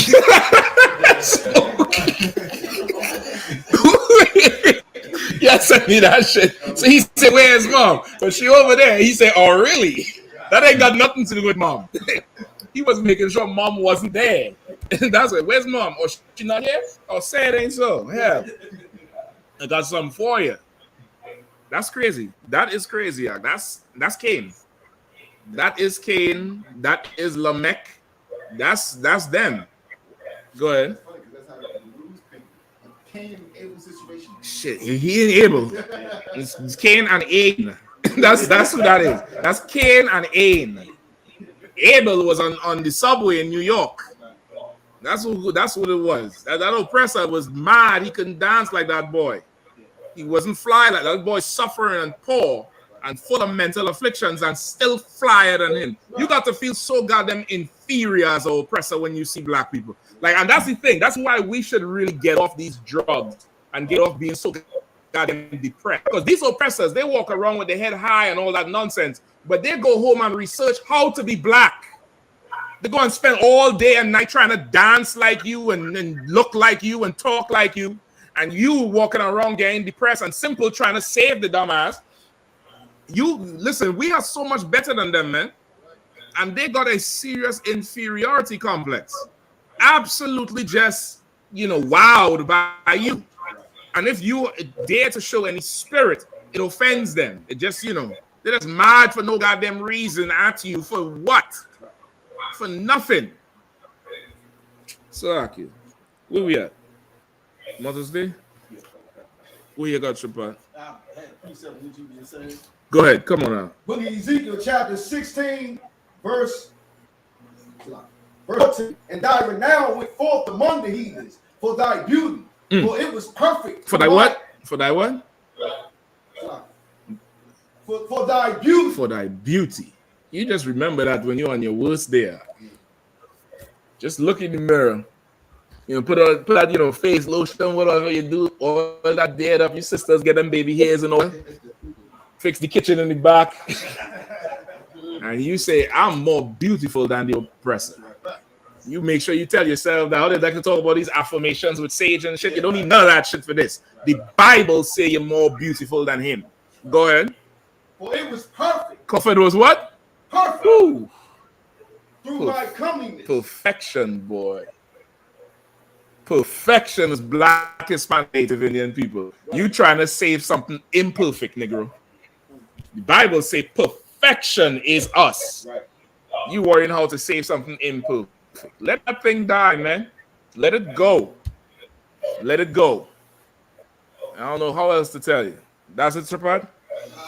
Come on, I'm trying to get to this Mother's Day thing on. Come on, go ahead. Through my comeliness, which I had put upon thee, saith the Lord God. Right, the Lord put that spirit on us, man. The Lord put that spirit of everybody, man. Everybody want to be, the 12 tribes of Israel in some way, form. Yeah, they was showing me the video. I've seen it before, but this one is just even more modern. With I think it's the Filipinos, how they have the subculture trying to be Vatos. Oh man, the Chicano culture, brother.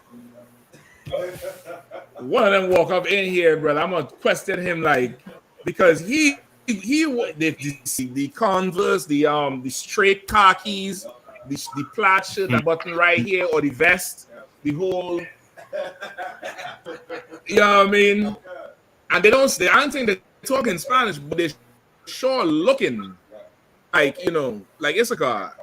And they in love with the Chicano.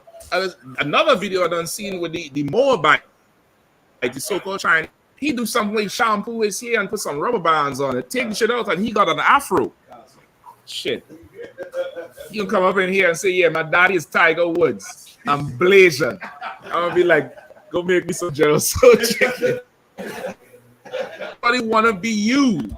Everybody wants to be you, man. And we gotta realize that. We gotta realize that and have a certain amount of esteem and get out of this, the heavy spirit that we have that be really keeping us back from shit. We be listening to them demons instead of listening to the Lord. You know what I mean? All right, Mother's Day. Go ahead. I know we're going to the time. I know we're about to dive into it, but I do want to ask, on side note to the history and origin of Mother's Day, but also could you break down the spirit behind Mother's Day? Just the spirit behind it in general. Yeah, definitely. That's what I want to get into. That's what I definitely want to get into. All right, who reading? Oh God! While some countries have a multi-century history of a day to celebrate mothers, the modern American version of the holiday began in the United States in the early 20th century at the initiative of Anna Jarvis, who organized the first Mother's Day service of worship and celebration at Andrews Methodist Episcopal Church in Grafton, West Virginia, which serves as the International Mother's Day Shrine today. It is not directly related to the many traditional celebrations of mothers and motherhood that have existed throughout the world over thousands of years, such as the Greek cult to Cybele, the mother deity Rhea, the Roman festival. Skip back up to that. That's important. Start that again. Such as the Greek cult to Cybele. Sybil. The mother deity Rhea, the Roman festival of Hilaria, or the other Christian ecclesiastical Mothering Sunday celebration. Right. That's really the root of Mother's Day. Right. That's really where it starts. Not really where it starts, but that's the root of it. Right. The root of it comes in idol worship. It's another god you're really honoring, which is why it's in traditionally Mother's Day is in May, because May is Maya, right? Which goddess is that? It's Gia, but okay, what is Maya? Maya is what, the Roman version? Gia is the Greek. Gia is the Greek, Maya is the Roman, and Gia is another form of Sybil, right? Let's read it again. What they say about Sybil? Such as the Greek cult to Sybil, the mother deity Rhea, the Roman festival of Hilaria, or the other Christian. You got it. Read that part again with Sybil. As such as the Greek cult to Sybil, the mother deity Rhea. The modern, the mother deity Rhea. So Sybil and Rhea is the same person down there, right? They say the cult to Sybil, Rhea, right? Rhea is another name of one of their gods, that mother god. Sybil and Maya is a ton of the Roman gods is the same Greek gods. They just changed the name, right? So, but even before that, you have it with Astar and Astarte, right? Which again, Mother's Day come right after what? Easter, right? It's the same fertility thing, but it's the worship of that mother god, right? Was the okay, and they push it on you when you don't know. You all remember that cartoon Captain Planet? Yeah. Now remember they used to report a woman. What was the woman's name? Gaia. Oh yeah. Right? And she was the earth. She was the mother earth. Right? The whole earth thing that comes from the Greeks and them because Gaia, right? Is the same. They push it on you early. So now as you grow and it's not that difficult for you to just fall into the whole thing. Right? Keep reading. What you have? What else you have?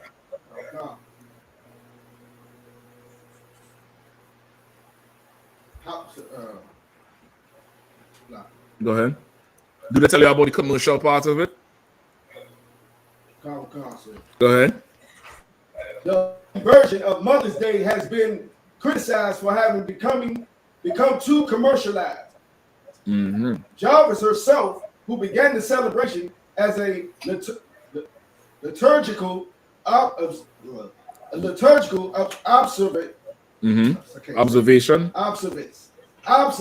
regretted this commercialism. Right. And so because her intention was this would be almost religious coming out of the Easter and the Lent period.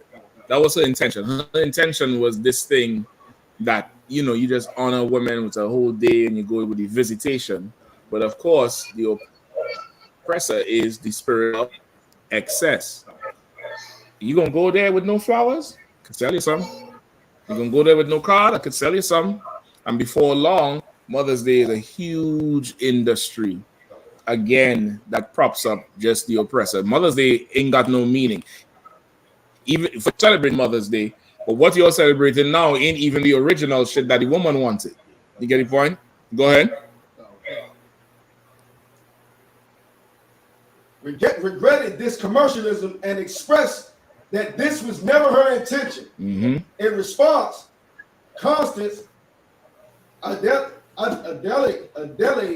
Smith successfully advocated for Mothering Sunday as a commemoration of a broader definition of motherhood in many other parts English-speaking world. Right. So intro, you could read up on it. They'll tell you little tidbits here and there that might have different details in, you know, the history of it, the commercialism of it.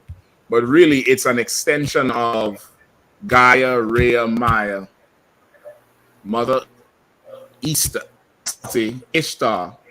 It's the worship of a woman god. And Mother's Day is in the same spirit of the birthdays, because for that day, mommy is God, right? My queen, my this, my that, and she gets everything she wants on that day. The holiday is absolutely satanic, and let you not say Happy Mother's Day to her. First of all, it doesn't even make sense, because she did not become a mother on that day. Like, if anything, your birthday is her Mother's Day. Day you born, she became a mother. So the more kids she have, the more Mother's Days she should have. But you don't want that though. You ain't ready for that. You talk like them the motivational speakers, but you ain't ready for that type of question, that type of conversation. You ain't ready for that conversation, right? You want to keep your one day. You got 4 or 5 children, but you got one day for all of them. You get the point? Shit is retarded. It's absolutely retarded. It's against the Lord, and it's idol worship. It's absolute idol worship, Lord. You're absolutely vexing. All right, give me what they like to pull to talk about to justify Mother's Day. Come on, pull it. Right? You're going to celebrate Mother's Day this weekend. You're just a horrible child, you know, honoring a horrible parent. I'm telling you straight up. Right? And if you're offended by what I say, however, if mother is not horrible, then don't celebrate the day. But if she is horrible, then go ahead and give her a gift, man. She might need it. You might need to you might need to gift the horribleness away. Right? You might need to do it, because of course, when she get up in age and you're shoving in that nursing home, you know, I thought you loved her. I thought she could stay with you. Go ahead. So I tell him high school where this brother out of school, his Mother's Day gift to his mom was drugs. Listen, come on. She gonna have a good old time. All right, what we have? It's in Exodus chapter 20, verse 12. Mm-hmm. Honor thy father and thy mother, that thy days may be long upon the land which the Lord thy God giveth thee. Right? They pulled this scripture for Mother's Day and Father's Day. Honor thy father and honor thy mother, so that thy days will be long in the land. You don't know the Bible. You don't understand nothing the Bible is talking about. And really, you don't care. You just want to go and buy something and post it on your timeline to show the expensive gift you bought your mother that really you want to take back. You just want to wait till Tuesday till the newness wear off. You know she's up in age. She ain't going to remember the shit anyway, and you're going to return it. You don't care about the woman. The gifts mean nothing. And you think honoring them is the gift giving. You think honoring them is, you know, you have to remain Christian because your mother was Christian. You got to remain Muslim because your daddy was Muslim. And that's not honoring your mother and father. All right. Give me Ecclesiasticus 3 and 12. Go ahead. Have it? No sweat. Oh shit. Shooting from the hip, my nigga. Go ahead. Nigga, pew pew. Ecclesiastes chapter 3, verse 12. Mm-hmm. My son, help thy father in his age. Say it again. My son, help thy father in his age, and grieve him not as long as he liveth. Keep going. Verse 13. And if his understanding fail, have patience with him, and despise him not when thou art in thy full strength. You understand? That's how you honor your parents. You're gonna have to take care of your parents. And don't despise your parents. Right? Give me to the New Testament also. Stay right here, Barack. I think there's some more, right? Right? Give me to the New Testament where they say it's a gift. What you got? I had the same thing in the New Testament. Ephesians 6:2. Honor thy father and mother, which is the first commandment with promise, that it may be well with thee. And that's similar to Exodus. That's not really breaking it down. That's what they used to say. But give me the one in the New Testament where they say it's, and it says, they say this is a gift. Right? Keep reading, bro. God will come. And if his understanding fail, have patience with him, and despise him not when thou art in thy full strength. For the reasons. Right? Because of course, when you're not in your full strength, you just, sitting there gloating, pouting. You pouting over the thing, and you just wait until one day you say it in your mind, you're gonna get old one day. It's all good. You're gonna get old one day.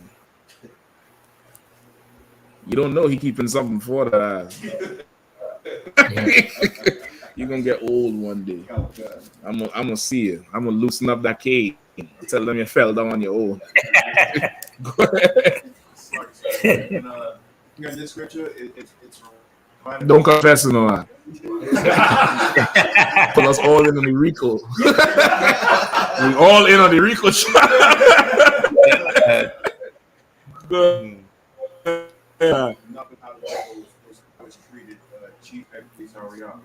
Oh man, give him a hand out. Good job. Good job. Absolutely dishonoring their father.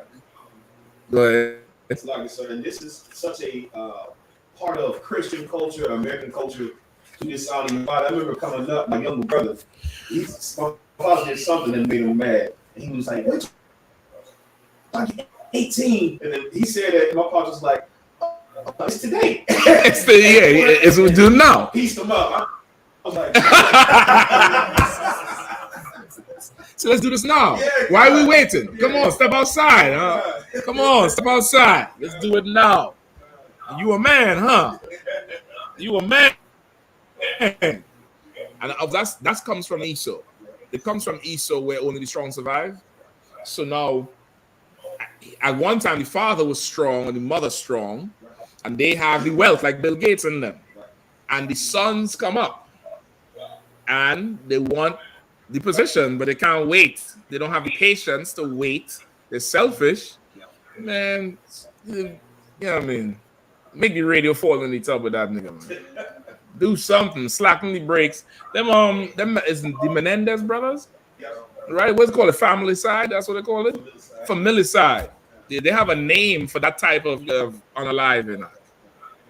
You have homicide. You have suicide. This one is called familicide. When you go and just take them out. They're in the room talking about your badass. You busting there with a shotgun. Yeah, hello to my little friend. And you take them out. You get the point. Now imagine you have that type of people where you had to have a name for that category of, because they do it so much. It's not a one-off. They do it so much. They have a category for they nuts. And that's why, the Lord has given us this as a law in here for us to do, to honor, because the heathens, they don't honor their forefathers and they don't have them like they do. Absolutely pretend like they do, but they don't, man. They don't give a damn about that. Go ahead. Like I was gonna say, one, I had the precept in the New Testament, Sure. And then two, like what always amazed me about these Christians that try to say like, okay, where in the Bible does it say you can't celebrate this and celebrate that? And they looking for it to specifically say birthday or specifically say whatever holiday it may be. And of course, it's like, on the other hand, it's like, okay, well, does it say you can celebrate these whatever holiday it's talking about? Yep. And they all let us say like you can't buy my love, yeah. So when you talk about honoring, your father or your mother, in this case, you talking about the mothers. We talk about honoring them. It's kind of like, okay, if honoring them isn't what we just read in the Ecclesiasticus, then like you literally trying to buy their love. It's not even it's cheap. Show. It's cheap. It's nothing cheap. To value. You're not, You're just doing this because you don't want when they're talking around the office. Like you just a little too coward to say, Yeah, I didn't get her nothing. Yeah. Like, I say it, you know. Yeah. I ain't get her nothing. You ain't get your mother nothing? Mm-hmm. No. Why? We celebrate Mother's Day. And they look at me like, I'm like, what's your problem? You buy her a gift, hell. Shit. Go ahead. You know, and then was even more heavy about what you just said. Like when they find out it's cheap is when they get in that older age. They don't want them damn flowers when they're 80 years old. They want That's the other thing. So what? That's when they get real cheap. That's when they know it's cheap. At that age, your parents don't want no, flowers and chocolate and shit. They want you to be there to change the light bulb, change the damn what do you think that keep beeping? The smoke detector battery, change the filter in the furnace, mow the lawn. Do something. Come on, man. At that age, brother, they ain't either they're physically incapable of doing it or just mentally. They don't toil their whole life. They don't, they looked after you while having a slavery. You can't look after them. You can't drop in and make sure shit look is right, and you can't go do that. They don't give a damn about no goddamn gift. They don't care about the gift. Listen, they're not going to remember the gift in 3 days. They're not going to remember it, right? And just for the brother Jaheim Exantus, right? Genesis 40 and 20, Matthew 14 and 6, Mark 6 and 21. That's the only mention of birthday in the Bible, and was heathen and Herod. That was the custom of the heathens. If you ever, your grandmother might ask you to show you in the Bible, you could just show her that. You could just show her that, that's not our custom. That's their custom. We don't celebrate birthdays, right? Go ahead. Can you say those again? Genesis 40 and 20, 40 and 20, Matthew 14 and 6, Mark 6 and 21. All right. Hold on. We finished with Ecclesiastes? Ecclesiasticus? Yeah, I read it down. Hold on. No, I'm at verse 14. So go ahead. Verse 13. And if his understanding fail, have patience with him, and despise him not when thou art in thy full strength. For the relieving of thy father shall not be forgotten. And instead of say that last part. For the relieving of thy father shall not be forgotten. The relieving of your parents. That is what will not be forgotten. Not the gift. The relieving of them, giving them relief, The drinking the damn nasty. You can't go buy a case and tote it up the stairs and give it to them. You know what I mean? They're stretching on different things in the house. The butter container empty. They're scraping plastic because you wouldn't visit them. You wouldn't bring no groceries for them. You wouldn't drop by so people in the neighborhood know that this older person have somebody who comes and checks on them. So no simpleton will target your people. You wouldn't do that, but you think a gift, a card, and a flowers make it doesn't help at all anymore. Go ahead. Instead of sins, it shall be added to build thee up. And instead of the sin that you're doing, you already know you're going to get high. You already know you're in that damn strip club. You already know you ain't supposed to be with that man because you have a man in the house. You already know you ain't supposed to be with that woman because she got a man. You're going to buy some damn Mother's Day thing. You're wrong. Instead of that, go relieve your parents. Relieve them. Relieve. Make them happy to see you. I thought I'm going to see some grumpy faces, son. I'm like, Ma, what, you ain't happy to see me? No, nigga. Because you don't come around. You don't come. You don't be here. You think a gift going to do something? They turning around while they turn this way. I'm going to turn this way. You over here talking some shit. She didn't even, hey, Mama brought you this gift. She over here doing this rocking thing here. And the foot, the foot be moving. The foot just tapping the time. She didn't want to see you. God damn it. Go relieve the woman. She don't need the gift. She needs you to go take care of her. To be patient with her. To stand up and defend her. And they be targeting these older people. The pastor be telling the banks and the companies who are back on this, who is the prime candidate to go sell some horrible ass second mortgage loan with some high interest something. Whichever company want to come and do some installation or some shit that this old person gonna sign and they don't know what they're signing. Go be there so you could stave off the damn sharks, man. Go ahead. That pastor we crossed the camp. Oh. That thought of the nail. That's how he got his criminal charges for finessing. Felony charges for trying to hustle a ton of old women and men out goddamn money. Right. And a Mother's Day gift. Right. You should have just been there to tell that pastor he a hoe. That's right. I don't give my mother nothing though, but I could tell him he a hoe. Right? What else we have, Barack? That's it? Give me the one in the New Testament real quick. Damn. The book of Matthew, chapter 15, verse 4 through 6. Uh-huh. Verse 4. For God commanded, saying, honor father and mother. Mm-hmm. And he that curseth father or mother, let him die the death. Right? God commanded, honor thy father and mother. But he that curseth father or mother, let him die the death. What does that mean, cursed father or mother? Where you at again? I'm at Matthew, chapter 15, verse 4 through 6. Okay. What does it mean, cursed father or mother?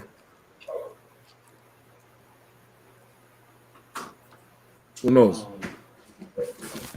Go ahead. Like leaving and die, like you don't know. Okay, how was that the curse? You gotta break it down straight for me. Curse somebody like, well, I hope you die. I can't wait to you. But not honoring them, but not helping them in their time when they need you. I was gonna say like the curse, like just think about how like how we speak on the curses, like the punishment, like you punishing. Curses are punishment. So leaving them to die, doing this, doing that is what? This is your way of getting them back. It's brotherhood, it's revenge, it's bearing grudge against your brother. In this case, that's your father or your mother. You get the point?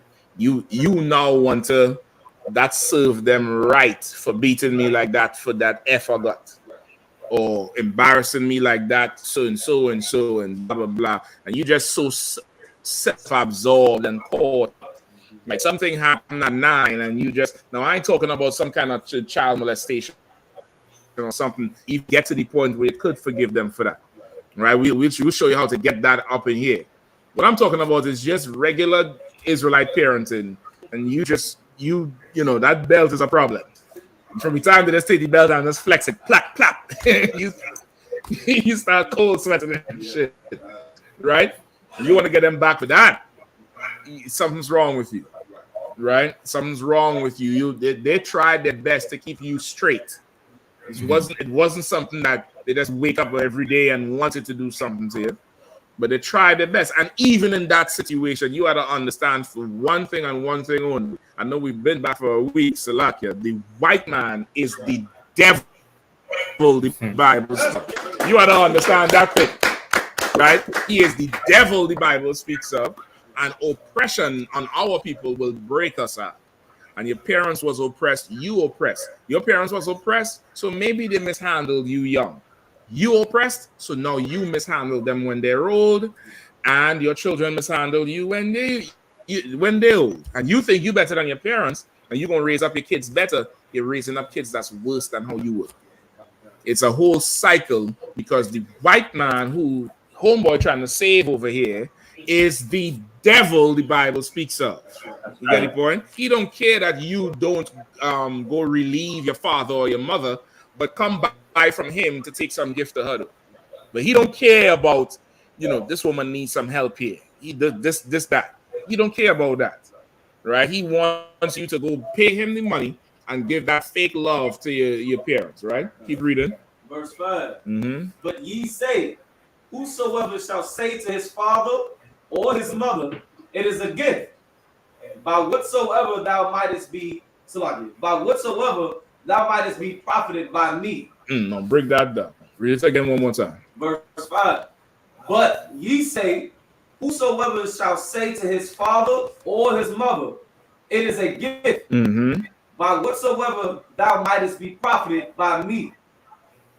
Right? But whosoever shall say to his mother or father, it is a gift, by whatsoever ye be profited by me. Is that? It's like you call yourself rewarding your parents' punishment. Like, no, you earned this. You remember when I was, yeah. Or in the real Negro term, this serves you right. Yeah, right. This serves you right. Don't look at me on the bed. Yeah, you ain't so tough now. You ain't so tough. And listen, they're on the bed there. They're just like, you're a punk because you wait this long. I'll sit here in this feces and this piss-soaked diaper, but you waited this long. Waited this long because you're a punk. But you there saying it serves you right because look at what you did to me. Flip them over, yell at them, hit them, do all kind of nonsense to them. This is not going to order well for you. It's going to be a horrible day for you if you do that. You get the point? What happened? Go ahead. Listen, I was gonna say what you're saying is heavy because all the Christian mothers and all of them that's sitting there watching the stream, like they'll promise something down that they're not what you're talking about. Well, lo and behold, they doing that same thing. They agree with, yeah, that's not right. That's not right. Yeah, let mama don't sign over the big house to them. If they're the oldest child and the house don't go to them, I'm your oldest. That's why I ain't going something. If they're the favorite and they don't get it, I ain't gonna never something. You reach an age with your kids, brother. You damn near how to bribe them niggas. You damn near how to pay them because that's just how this society is. Go ahead. I was gonna say, I remember back in the day they used to show videos of the older people inside of CSS in the home and how they treat them and throw them on the bed. Oh man. To show you how why not just get them out there CSS in the home? Listen, man, that's what they need to do. Right. They have all these Hamites up in there abusing the hell out of your parents and you don't give a damn. Right? Keep going. Verse 6. And honor not his father or his mother, he shall be free. Mm-hmm. Thus had he made the commandment of God of none effect, no tradition. Mm-hmm. Right? You thinking now that you better off with them there and you be able to abuse them. You don't make the commandments of the Lord, of no effect. Like the Lord wants you to take care of them like they took care of you. You know what I mean? And you brothers who are kids or have, young nephews and stuff and how to take care of them, just imagine do that on a daily basis in whatever year you was born, in that era, with the same pay grade, with whatever inflation was going on, whatever was going on at the time. You just imagine doing all that shit. And your dumb ass crying over there because you can't watch whatever is on TV or whatever dumb sneakers was out. Just imagine all of that. The same thing you doing now they was doing. You want your child to at least grow up and know that if you down, they got you. The Christian church don't teach that though. They teach you to give a gift on Sunday, but do what the hell you want to do. It's ridiculous. Keep going. Verse 7. Ye hypocrites. Say it again. Ye hypocrites. Say it one more time. Ye hypocrites. If you celebrate Mother's Day. Ye hypocrites. If you celebrate Father's Day. Ye hypocrites. If you celebrate birthdays. Ye hypocrites. You're a hypocrite. You're a hypocrite. That's what you are. You're giving fake love. Everybody like to talk about fake love. I can't love fake love. Mother's Day is fake love. Father's Day is fake love. And birthdays is fake love. You're a hypocrite. You don't love nobody but yourself. Because now the gifts become a competition. Gifts become a competition. You want to get this and that, and you showing up last so everybody can see your big expensive gift, after they done all the cheap gifts done gone. You showing up, oh, sorry, I'm late. Where's Big Mama so-and-so? Look what I got you. She don't give a damn about that shit. They cluttering up her house with all this box and paper and whatever else. Right? Go ahead. Ye hypocrites. Ye hypocrites. Uh-huh. Well did I.S.U.P.K prophesy of you, saying, this people draweth nigh unto me with their mouth, and honoreth me with their lips, but their heart is far from me. That's who you are celebrating Mother's Day. You say you love the Lord. You want to draw unto the Lord near with you're saying you're there with your heart. You're saying you're near with your lips, but your mind is far from the Lord because he told you not to do it. He told you this is the commandments. I mean, keep reading this, right? But in vain they do worship me, teaching for doctrines the commandments of men. That's a Christian church. In vain they worship the Most High. For nothing. In vain. It all doesn't matter. Because they teach for doctrine what they teach that's actually good and Christian is and not the commandments of God. In this case, it's the commandments of a woman named Anna Jarvis, some white woman. If you Black, Hispanic, and Native Indian, after Emmett Hill, after Tulsa, Oklahoma, and Rosewood, you shouldn't be doing nothing Sally does. Nothing they do. You should be separating yourself from all of them. Because they teach the commandments of men and not the commandments of God. You're a hypocrite. You understand? Now, go ahead and give your mother, I'm going to tell you, I'll do this class. Sunday, put it on all the TVs. Put it on all the phones. Play it in the house. Lord be with you. With that, pass the class. Go ahead, Salaki.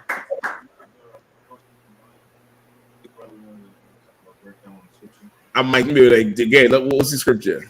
It was John 14, 1-4. It says, I don't know the scripture. I was told it means we're going to planet.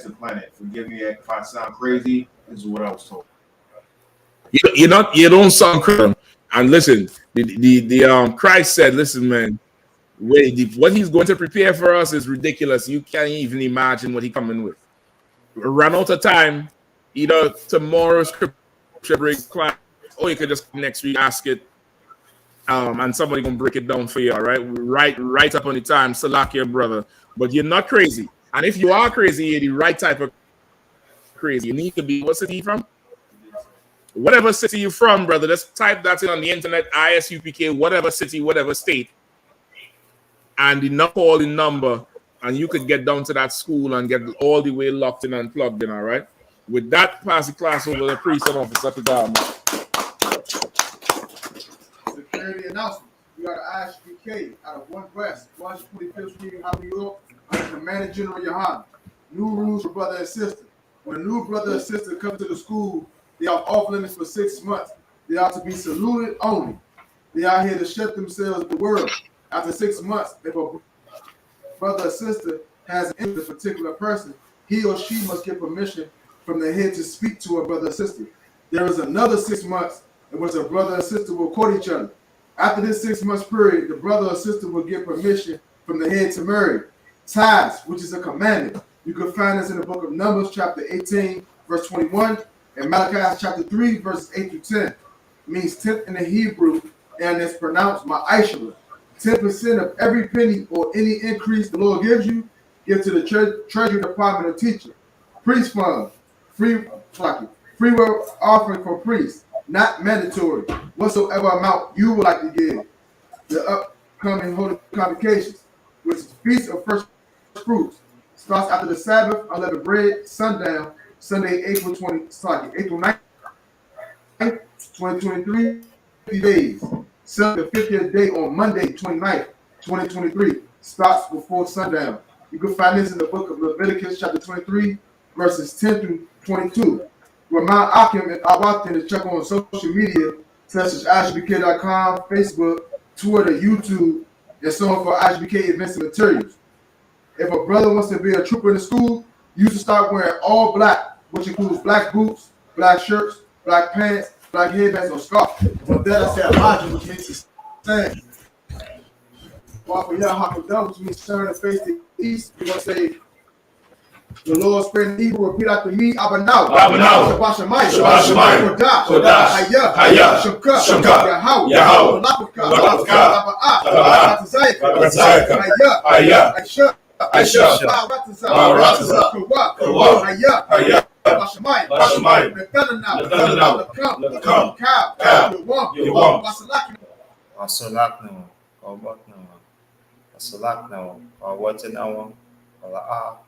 Tarayan Masawan, Bal, Shayan, Ayon, Rai, Kaya, Laka, Lakwat, Wal, Watapara, Irolamium, one.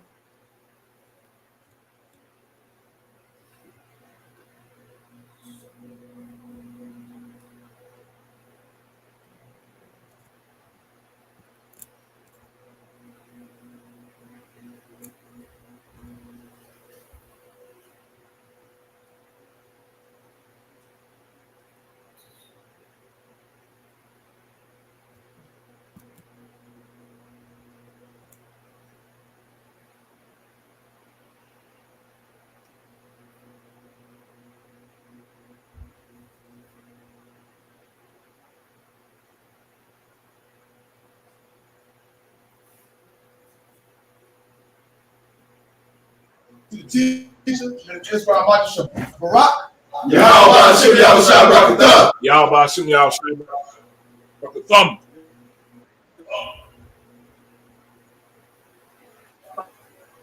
How we use the term, since you been saying.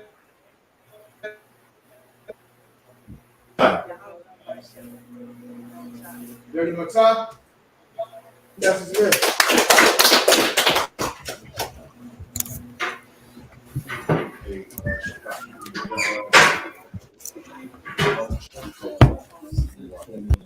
Yeah.